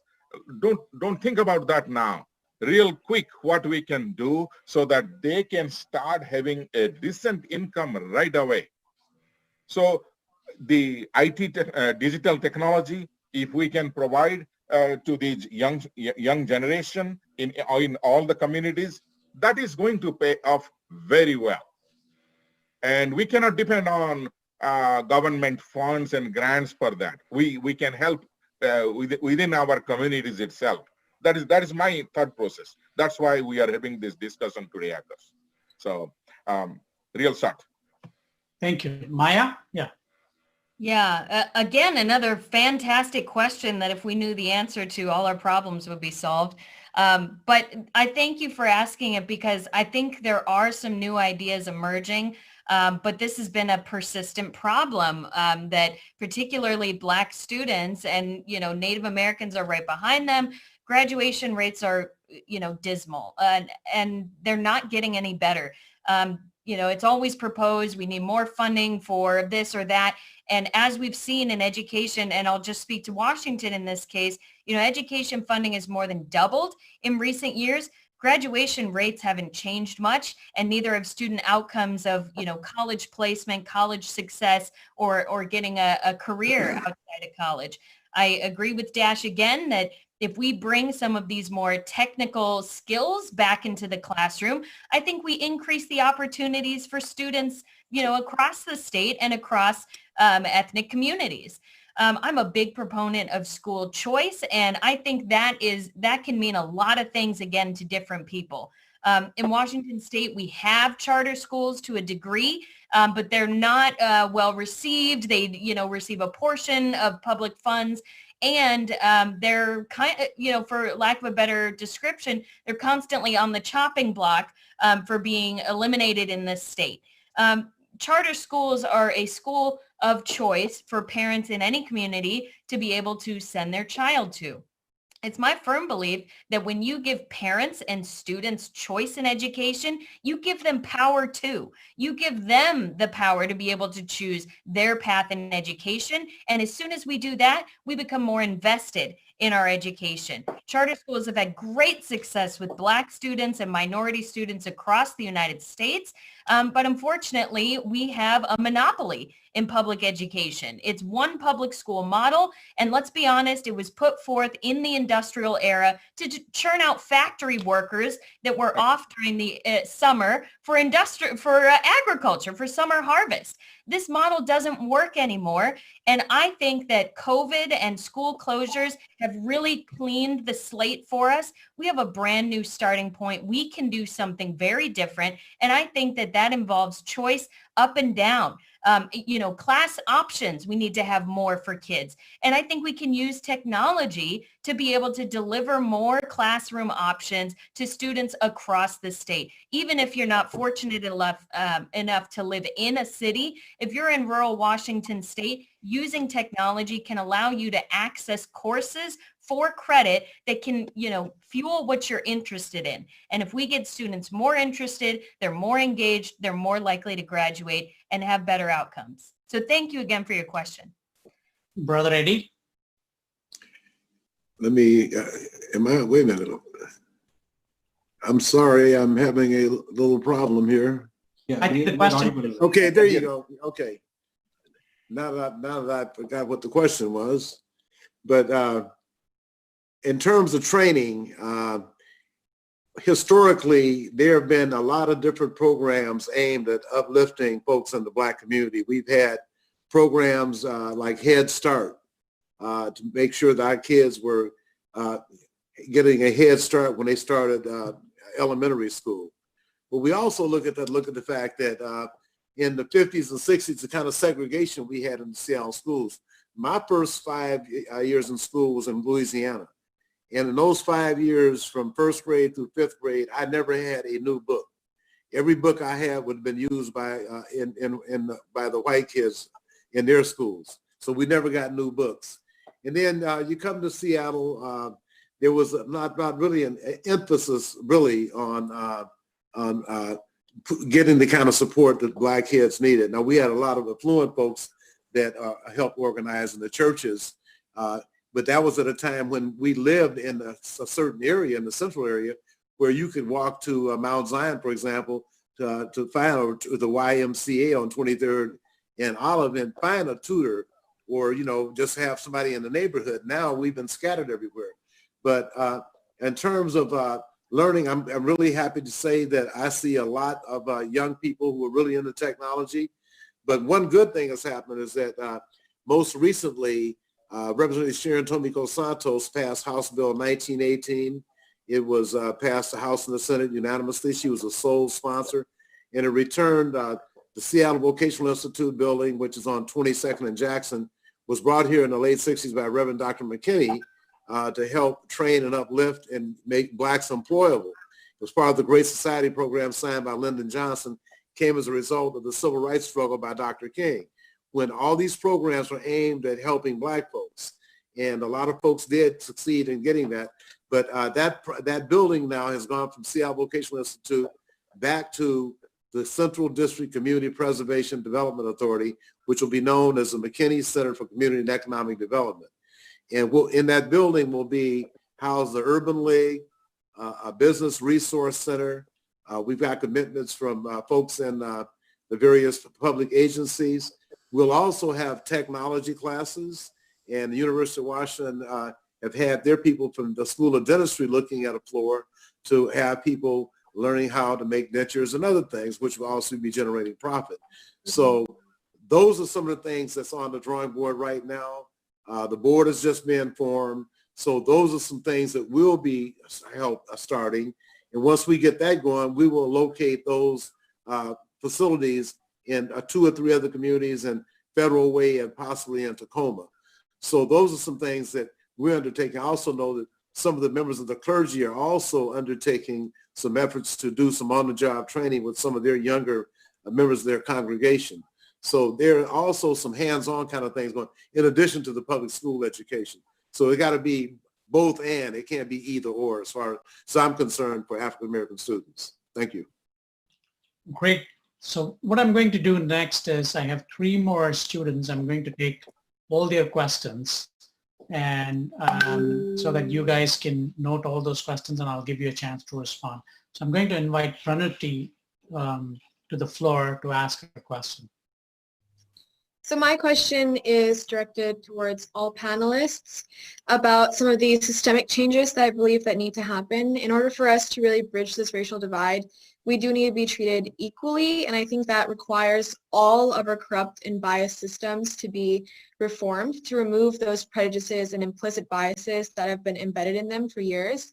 So my specific question here is, recently the Seattle City Council has been moving in support of the proposal to defund the SPD's annual budget by 50%, and 7 of the 9 council members have supported the reallocation of those funds. So I'd like to hear from the panelists what your thoughts are on lowering the budget for policing and instead transferring those funds to trying to cure the root problem with public housing or employment, stuff like that. Are there any discussions that you guys have had, or what are your proposed solutions regarding this topic? Hold the thought. I'm going to invite Shreya next for her question. So Shreya? No.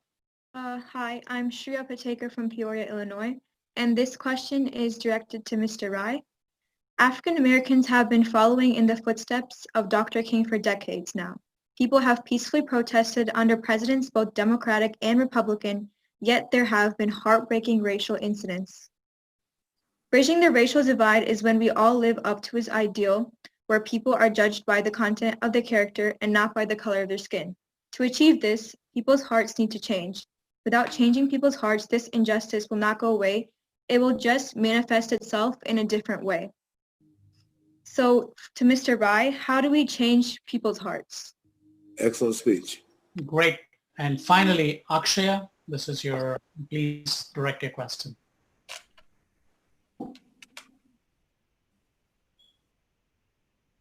You there with us, please, Akshaya?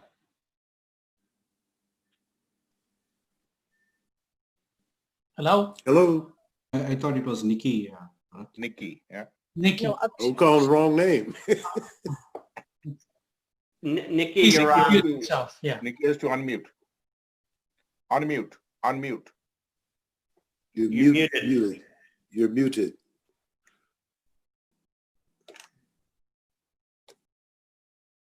There you go. Okay, hi, my name is Nikita Chapuri, and in our society where many people of color have faced such racism in our everyday lives, but a lot of white people haven't. So my question is to all the panelists, what is your opinion on reverse racism? And do you believe that it's a way to show others who haven't faced hardships what the people of color have faced? All right. So I'm going to, now you have all three questions. So I'm going to start with Maya, then go to Dash, and then finally come to have his thoughts. Well, those are a lot of great questions, and I thank you, students, it sounds like, for getting involved in such an important topic and, you know, spending your Sunday afternoon with us on this subject. So thank you for spending the time. You know, I'll just say for each of the questions asked, my message would be, we don't have to put people down to lift people up. We have to remain positive, use inclusive language, truly inclusive language. And I think that as soon as we start making, that them and us distinction, people feel that, they've got to put up defense mechanisms and they've got to be defensive. And I don't think that's a place to make progress. We have to use this inclusive language to be able to show people that we care about one another as human beings. I'm so thankful for, as I said earlier in this discussion, for each of these moments of civil discourse where we're able to highlight and confront these issues that continue to be prevalent in our society. It's so easy for us to say, that was in the past, that's America's past, but we see these issues emerging in different ways today. And I'm so thankful for any opportunity to confront them. It's okay for people to feel uncomfortable with what's going on and to feel that, they're some, villain now because someone of their ethnic group did something that they think is wrong. All the more reason to be able to show, no, that's not acceptable and I don't approve of it. We need to do a better job of that. And I think that we can, probably do a little bit more. As members of sub-ethnic communities ourselves, we need to be able to be those bridge builders from community to community. We can't just, band together and again, have this us versus, white people in this case, because I think, reverse racism, as it was asked by Nikki here, does have that effect of then you're putting people on offense or making them defensive and have to, come up with reasons that they're not racist. But that is not productive. Saying I'm not racist because, or, that's not true because is no place of making that incremental progress. We have to show that, yes, we sympathize with people of this community, even though, I didn't come from that. And that's exactly what we're doing today. So thank you all for coming together in this. I think we can continue to move forward, but my personal approach is that of true inclusivity. Let's find what makes us more alike, more similar, and how we can move forward. What do we agree on to move towards a solution? And how can we recognize that people still feel excluded? Dash? Yes, thank you, Pranti, Shreya, and Nikki. Three of you found some time and brainstormed yourself asking about these questions to three of us and put us in a tight spot. But I will not be too long on this. Defunding police department in Seattle, not a bad idea. It's a good idea if that is used for the right cause, okay, where the problem is.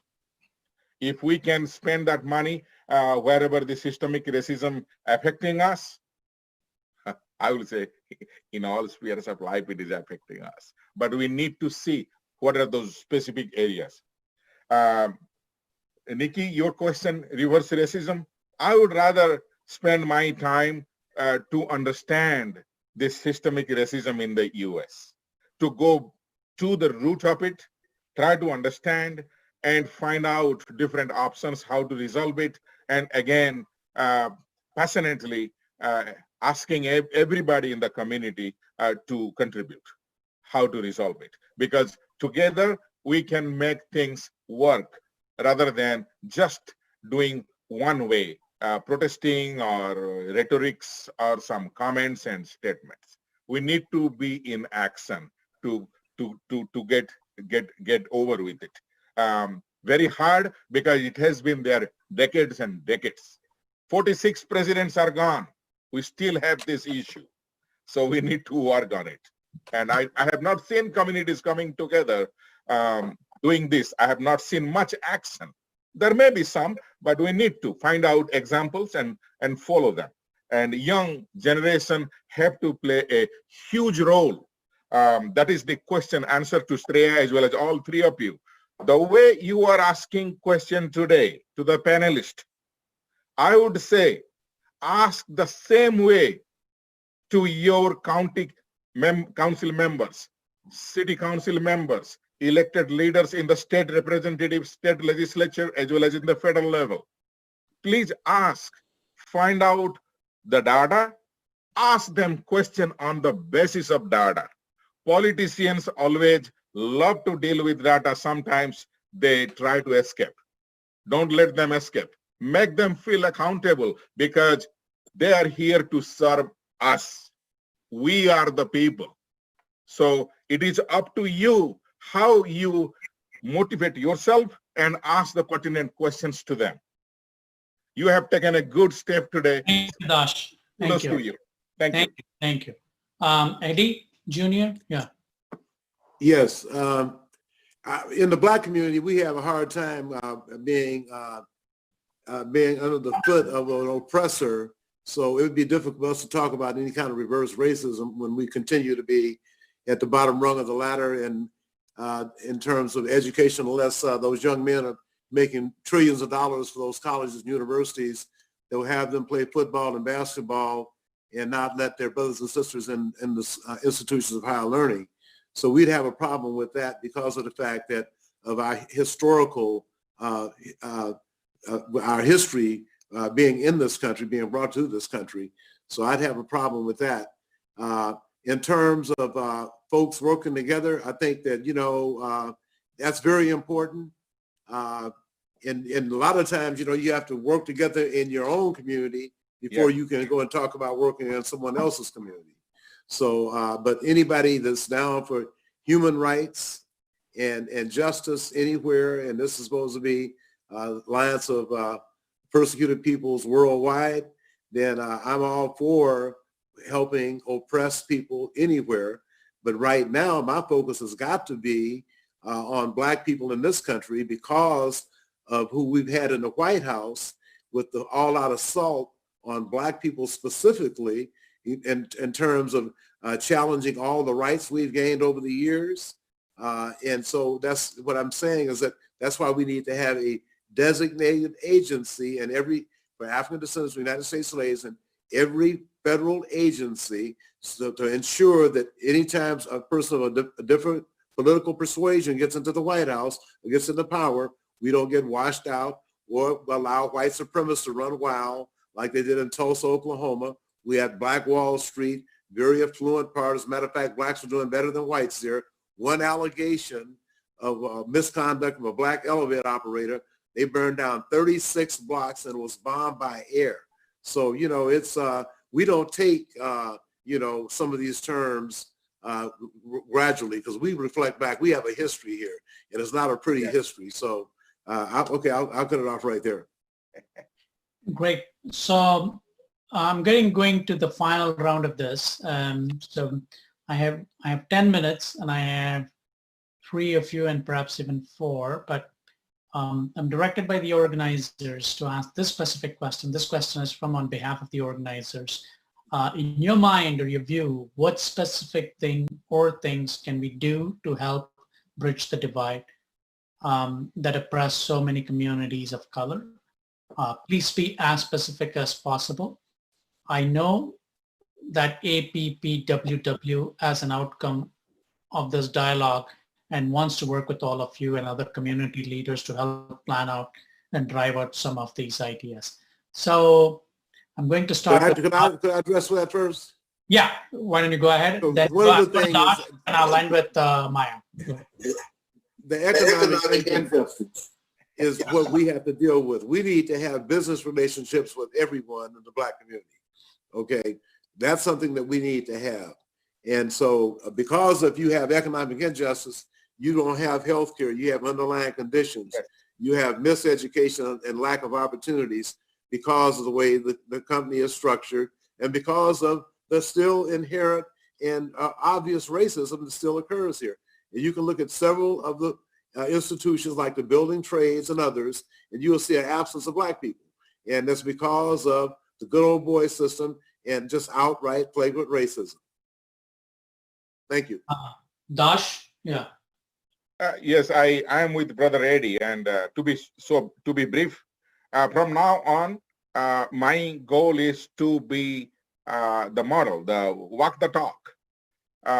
So whenever it is necessary, that is my commitment. Because without commitment, nothing works. We just keep saying, and wasted 2 hours today with Mr.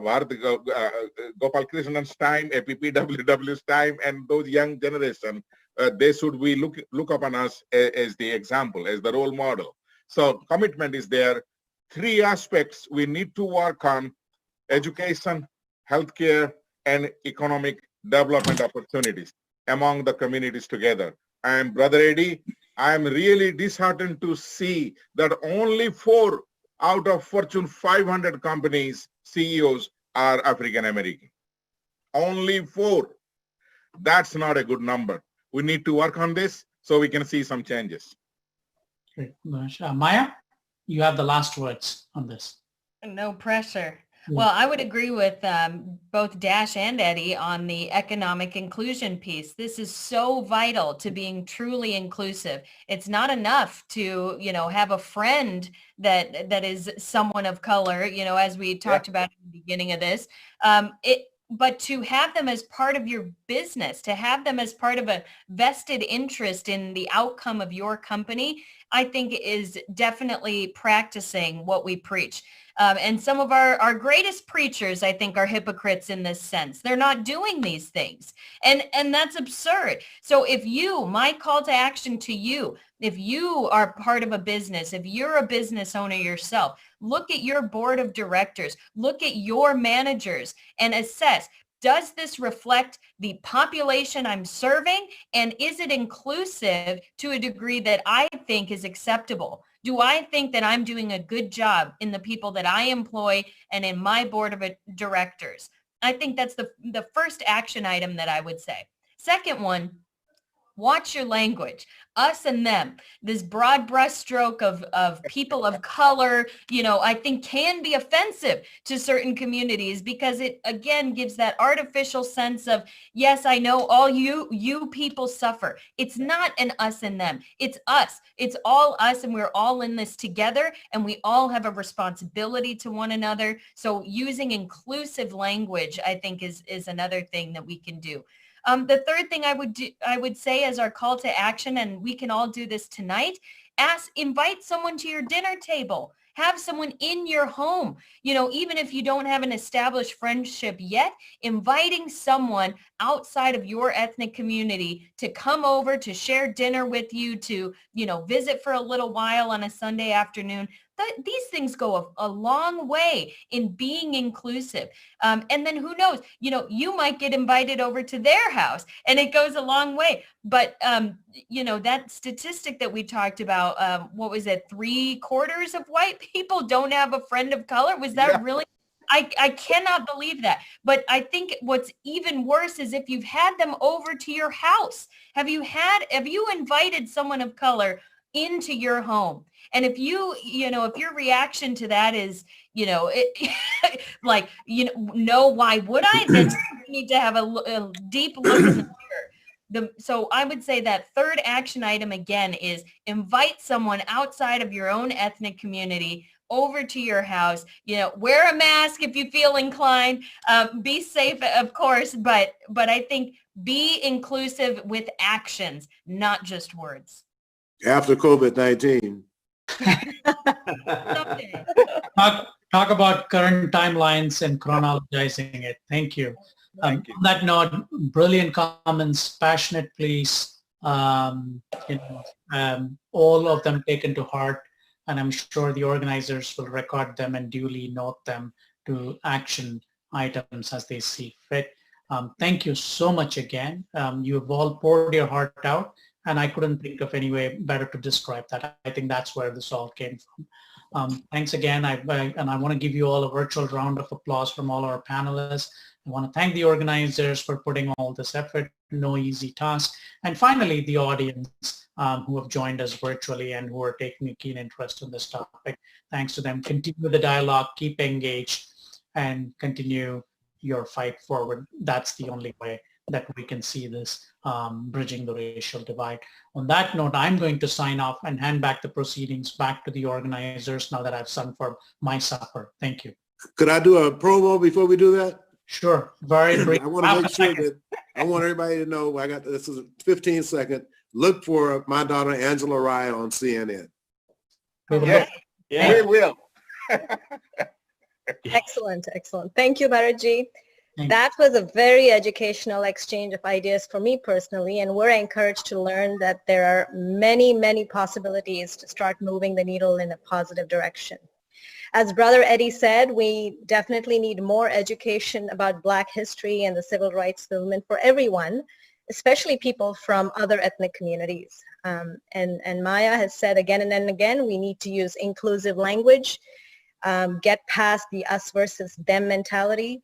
And as Dash said, emphatically, again and again, young people, such as the ones that are here today on the call, need to step up, ask those daring questions to elected leaders, because they are the only ones that seem to have the guts to do it.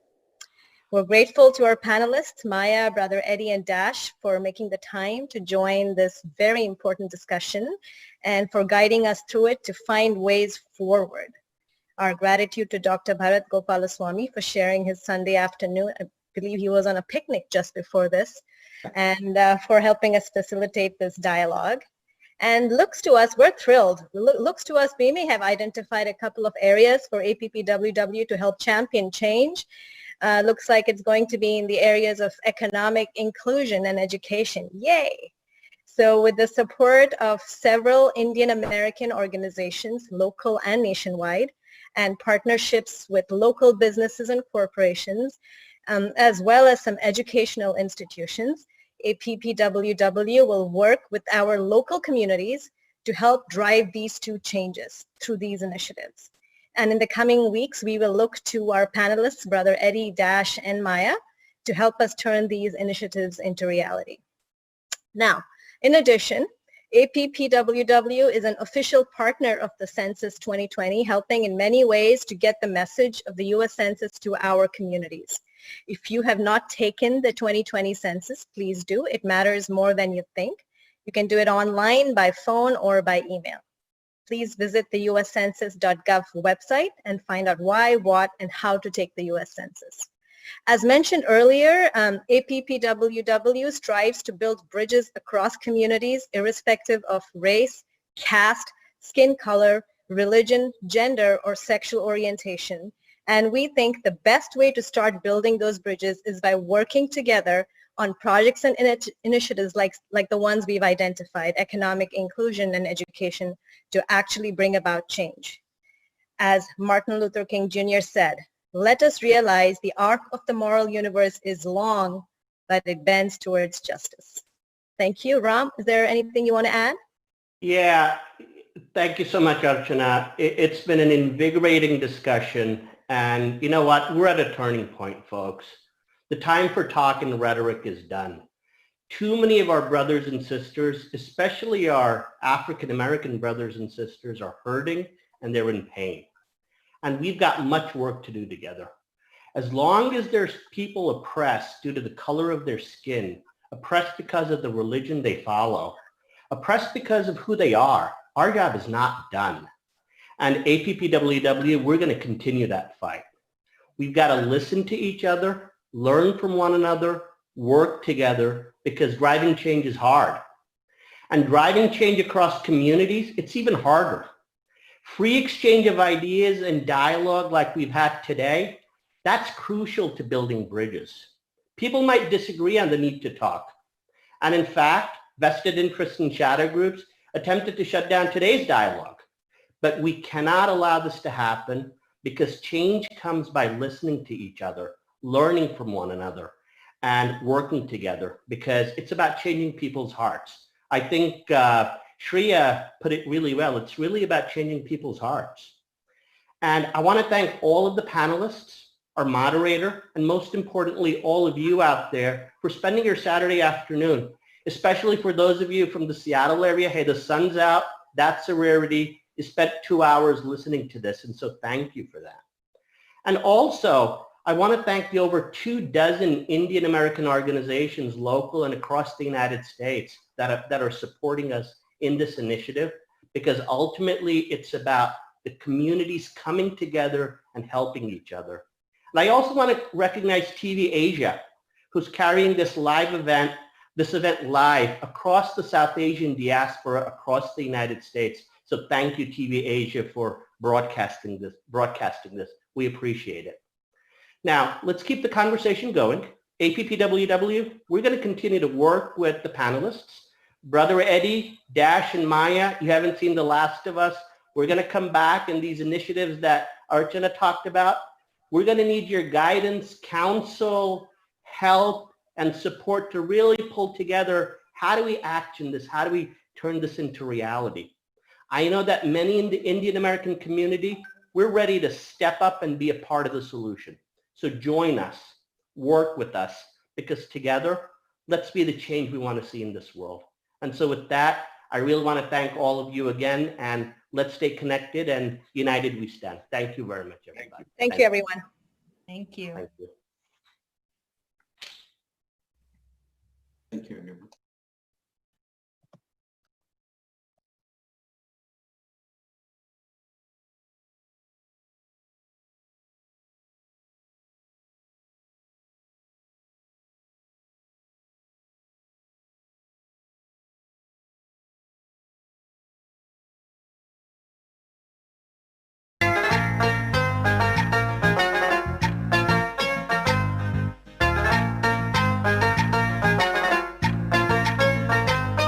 Hello, welcome everyone.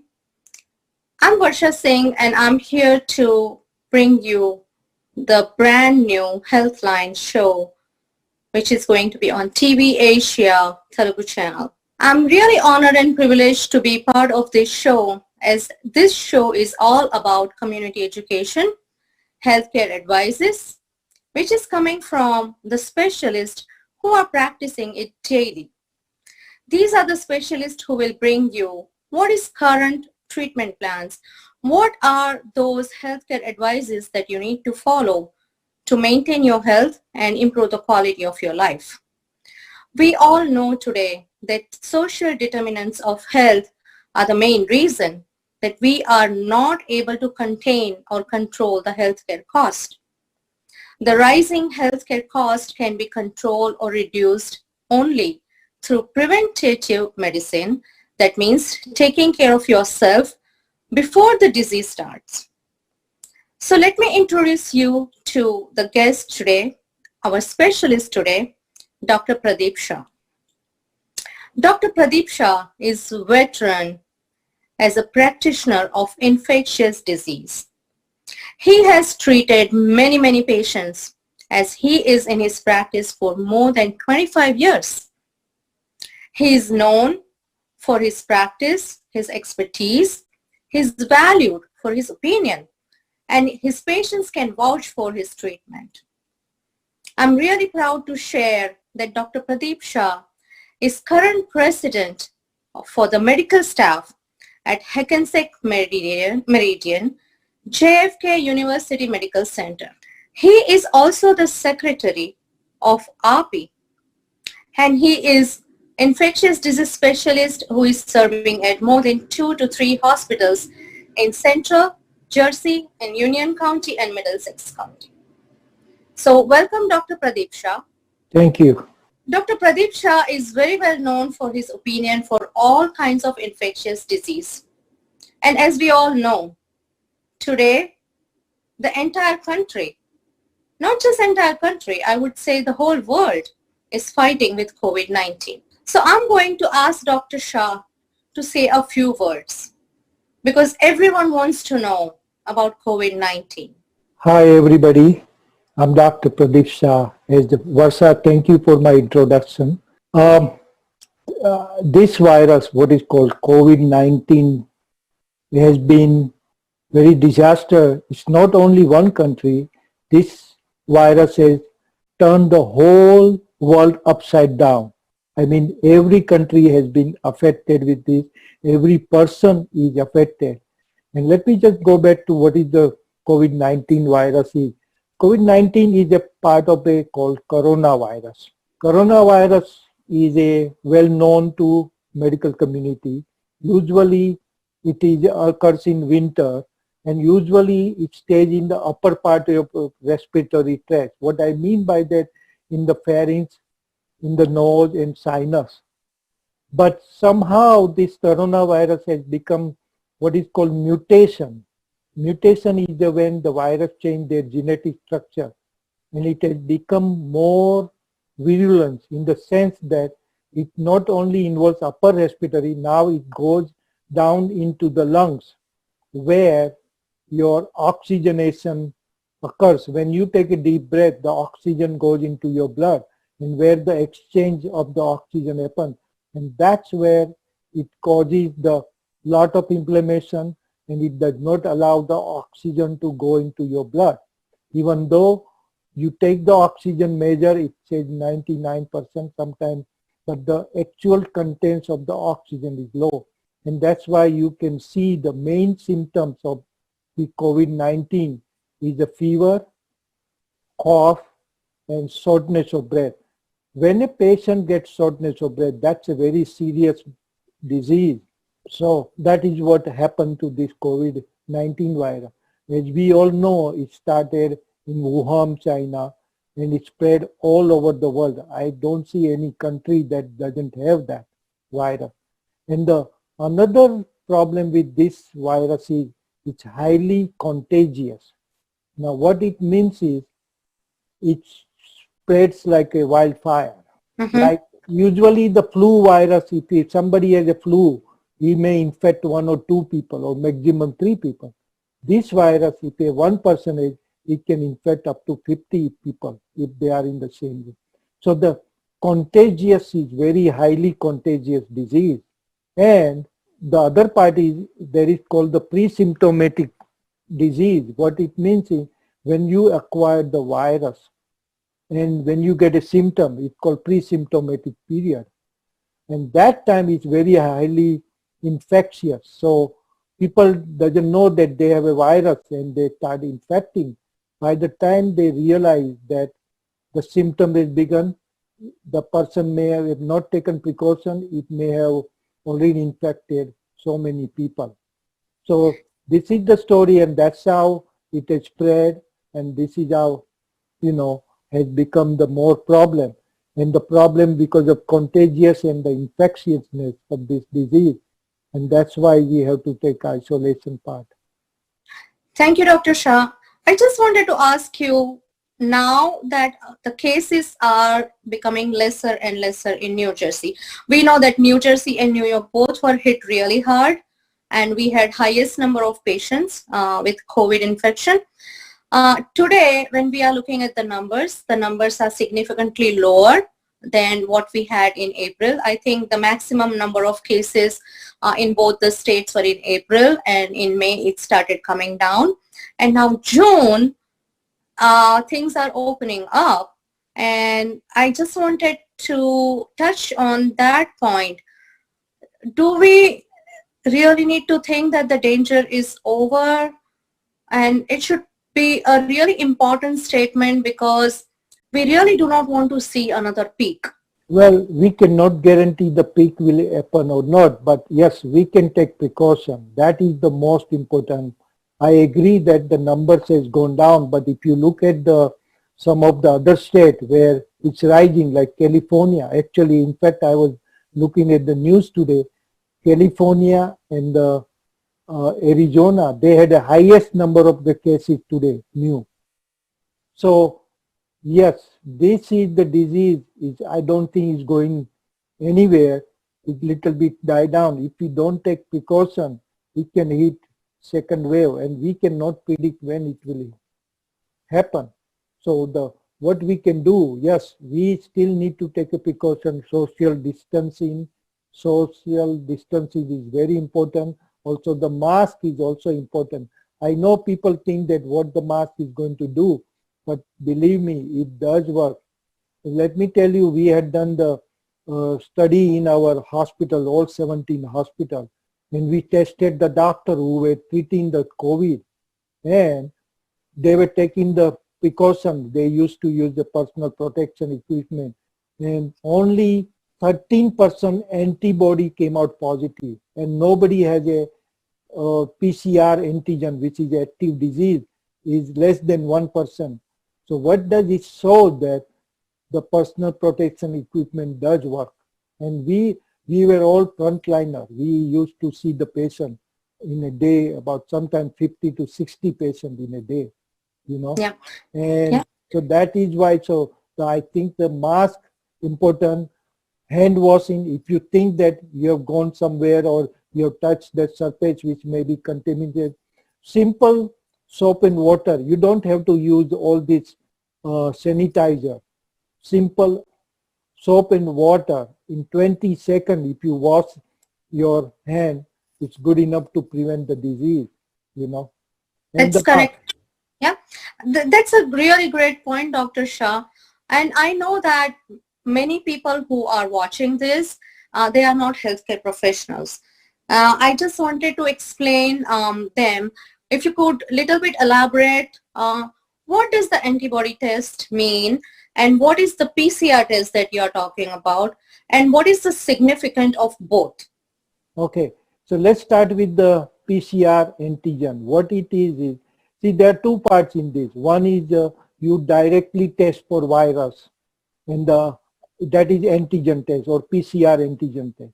The other one is when you exposed to any disease, your body fight back and they produce antibody. So that is the antibody test. Now, when you do and when should you not do? Let's go there. The PCR antigen test is the one they do the swab in your nose and on the throat, and they test it out. This is the direct measure of the antigen test, which is actually virus RNA testing, which is a direct test. Means if it is positive, most likely if you have begun the symptom, that is active disease. Now bear in mind that this PCR antigen test can be positive once you get it up to 3 months, because the virus, those are dead in the body, stays there in the body. So if you do test, RNA will be positive. It doesn't mean you have active disease. So you have to take it in the consideration what time of the disease you are doing, what is the, how many days you had a symptom or not, and will you have any other symptom like fever, cough, shortness of breath, and your oxygen test. So you have to do this test interpreted in the contents of the, when you are doing this test. So that is called PCR antigen. And some people had asked me, they had a positive to begin with in the first week of the disease. Second week they were negative, and they did after third or fourth week and it's positive, it's more likely if you don't have a symptom, it's more likely you are checking is the dead viral RNA, because virus can stay in your mouth, in the nose, in the respiratory tract for up to 3 months. So just test positive does not mean you have an active disease. If you have begin the symptom, yes, this is, but if it is positive after 2 weeks, and if you don't have a symptoms, now symptom meaning that whatever symptom you had when you are diseased, and the most common is cough, fever, and shortness of breath. Of course, many people have a nausea, vomiting, diarrhea, abdominal pain. That also is a positive signing, but these are the most common. Also, the smell, you don't have a smell, you know, or you are body pain, you are tired very quickly, like in the morning you get up and you don't want to get up. That is a sign of a active infection. So those all symptoms, if you don't have, and if you have not taken the antipyretic, meaning the Tylenol, and if you don't have fever, this may be just the dead virus you are testing.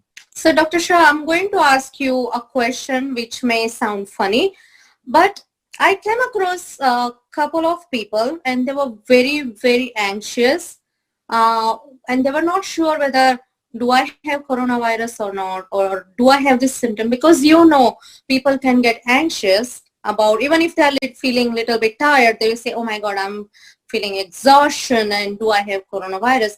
I have a little bit of cough, do I have coronavirus? So my question is, some of these people I met, they actually started practicing that they would wake up in the morning and they would spray a little bit of perfume on their hand and they would smell it, and that would relieve their anxiety that, okay, I can smell, my sense of smell is intact, so I don't have to worry about coronavirus. So would you say that, is it like 100% that all patients who have coronavirus, they lose sense of smell? No, that is not. That's one of the symptoms. And bear in mind, if you have a sinus or common cold also, you cannot smell. Or people who have a chronic sinus problem, chronic allergy, they don't have a sense. So it's not. I think you have to take in the contents of what are the other symptoms also. The person who, I think in the beginning of the disease, the first sign comes is the smell. You don't have smell. Then your appetite goes down.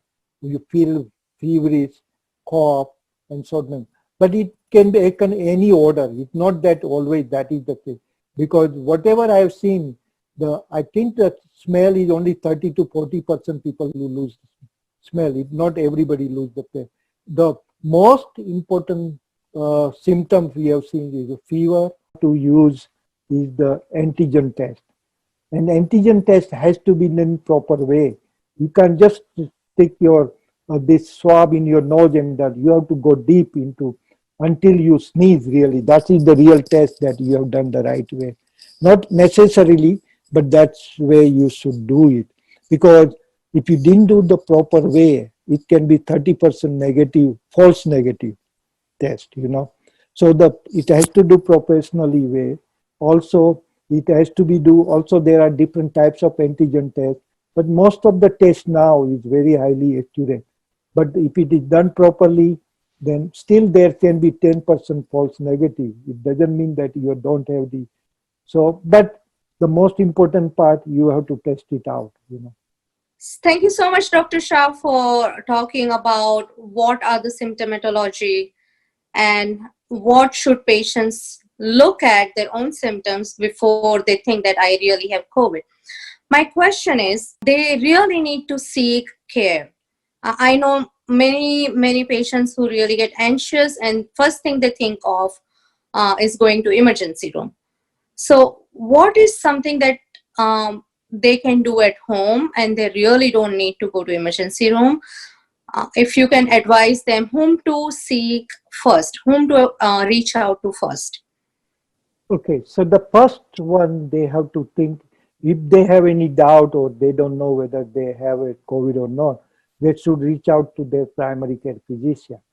But at the same time, if they have a shortness of breath or high fever or cough, I know that they don't all have a pulse oximeter, which is the measurement we do the oxygen on the finger. If they have it, they can check it. If it is less than 90, they need to go to the emergency room right away. But many people don't have it, so that's okay. You know, you don't have to. But I will still advise people to buy that. It's only like $20, $30, but it will be handy when you want to decide. It's called pulse oximeter. Basically, you put it in your finger and you can check your oxygen and pulse. What is the number they should be looking? They look the pulse ox, which is the oxygen, should be at least above 90. That's number one. And heart rate about 100, less than 100, it should be good. Now, having said that, if you don't have it, but if you feel short of breath, now what I shortness of breath, initially maybe you do routine, whatever you're doing routinely, and you get short of breath. Now, I didn't mean that if you go stare, many people get short of breath, but that's not really shortness of breath.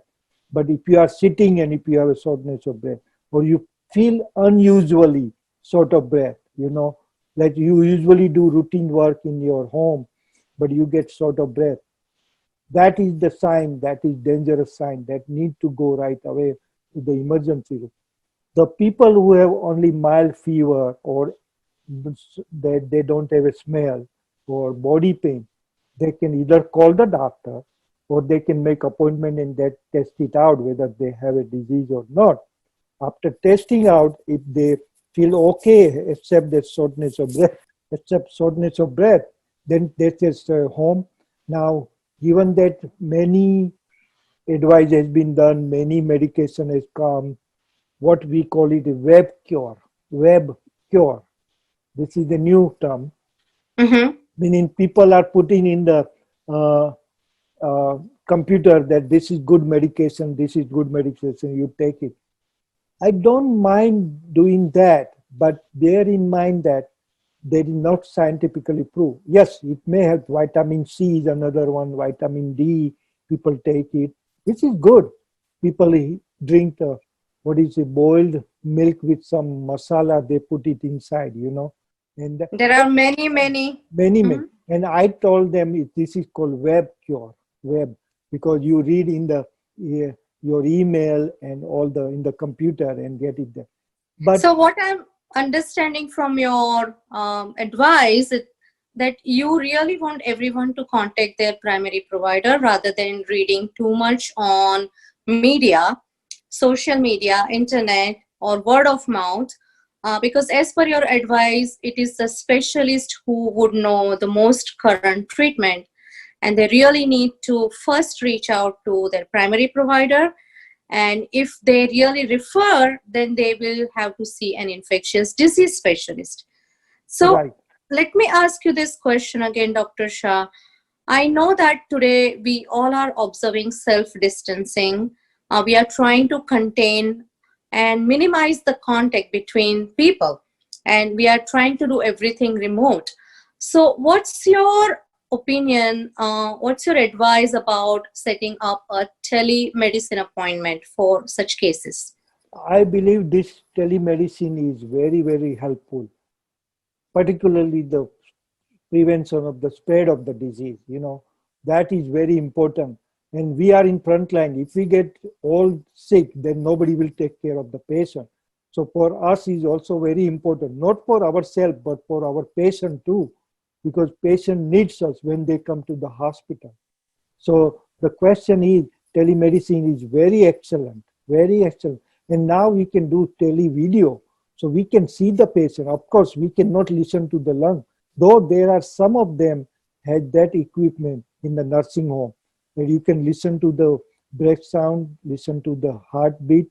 But sometimes by experience, by looking at the patient, we know what the patient need to be hospitalized or no. So by doing the telemedicine or face-to-face, what we call it, it's very important to do that, because you can see the patient, and if you know your patient, you can make out that something is wrong with this patient.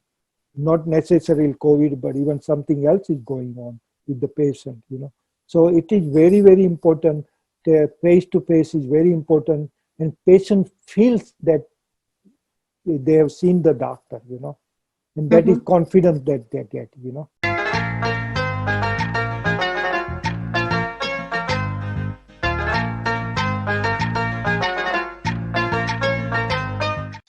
This is something important that I really wanted our audience to know. We know that number one prevention is self-distancing, hand washing, and wearing mask when you are in public. Basically, you really don't want to have those air-dropped particles getting into your respiratory system. Other than the preventative measure and safe distancing, are there any other chemical or medical agents that you would recommend which will increase their immunity? You mean the patient immunity? Well, yes, there are some of the measures. I believe that exercise is excellent to increase immunity. Now, I want to clarify what is exercise means, okay? I mean, everybody is there.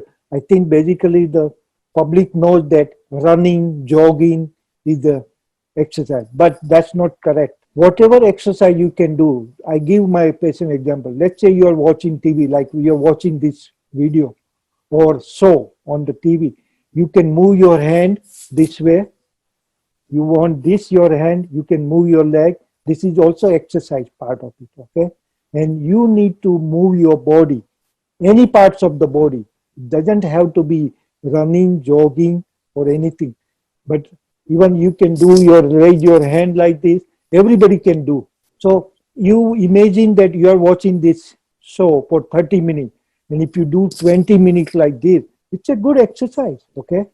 And the reason for that is that your body utilizes oxygen, it moves the oxygen, it also utilizes sugar, because sugar is the most dangerous for the virus and the bacteria to grow. And you want to reduce your blood sugar. That's why diabetes people get infection very quickly, and they are with. We didn't talk about the underlying disease, what can cause, but I think I'll leave it to the Pooja. And that's a really great point, Dr. Shah. What I understand from your advice is that you are advising our community members that be physically active no matter what. And especially if people do not know how to start their exercise, what I can do, I think there are a lot of resources. They can always call an exercise specialist. They can take consultation from their gym exercise specialist. And now there are a lot of apps, online apps that they can use. So basically, being physically active is actually preventing any diseases like COVID. And also, I would like you to elaborate the other comorbidities that can increase the risk, which you were about to share with us. Yeah. So the comorbidity includes underlying any lung disease, which is the worst. Diabetes, blood pressure, heart disease, congestive heart failure, any cancer, or you are on immunotherapy, or for the cancer therapy. All this reduces your immune system. So in other words, your fighting body of infection goes down very tremendous. Particularly diabetes is one, and the underlying lung disease. If you are a smoker, you try to quit smoking, because that causes more problem of that also. Control your diabetes, control your blood pressure. If you have a congestive heart failure, make sure that you have no symptoms of congestive heart failure. And all this is very important. But most important part, be active. I don't care, even you walk 10 steps and sit down and then walk 10 steps or do. But active is very important. That boosts your immunity, that brings your blood sugar down, that increases the oxygen in your body, which all help to fight it back, this virus. That's really a great advice, Dr. Shah. And exercising or physical activity, it is said by American Heart Association that more than 30 minutes every day, it reduces the risk for heart disease, it reduces the risk for stroke. Now, additionally, it is going to increase the immunity and reduce the risk for COVID as well. This is such a great information for our community members, and I hope that they really use it in their life daily, like a specialist advice, and it is free from the show. So my final question to you will be, Dr. Shah, what would be your message to all our community members, because you have treated so many patients in this pandemic, and while you are giving your message to our community members, if you can share one patient story that you really specifically remember, and I know that we never disclose any identifying information, but it will give an insight to all our viewers, and this experience will actually give them some insight how to stay healthy and safe in this pandemic till all our vaccines or some degree of treatment is available. Okay, I'm just trying to think which patient should I talk, and yeah, I can talk. See, one of the very prominent person, actually, I don't want to give the name, he's a very good friend of mine.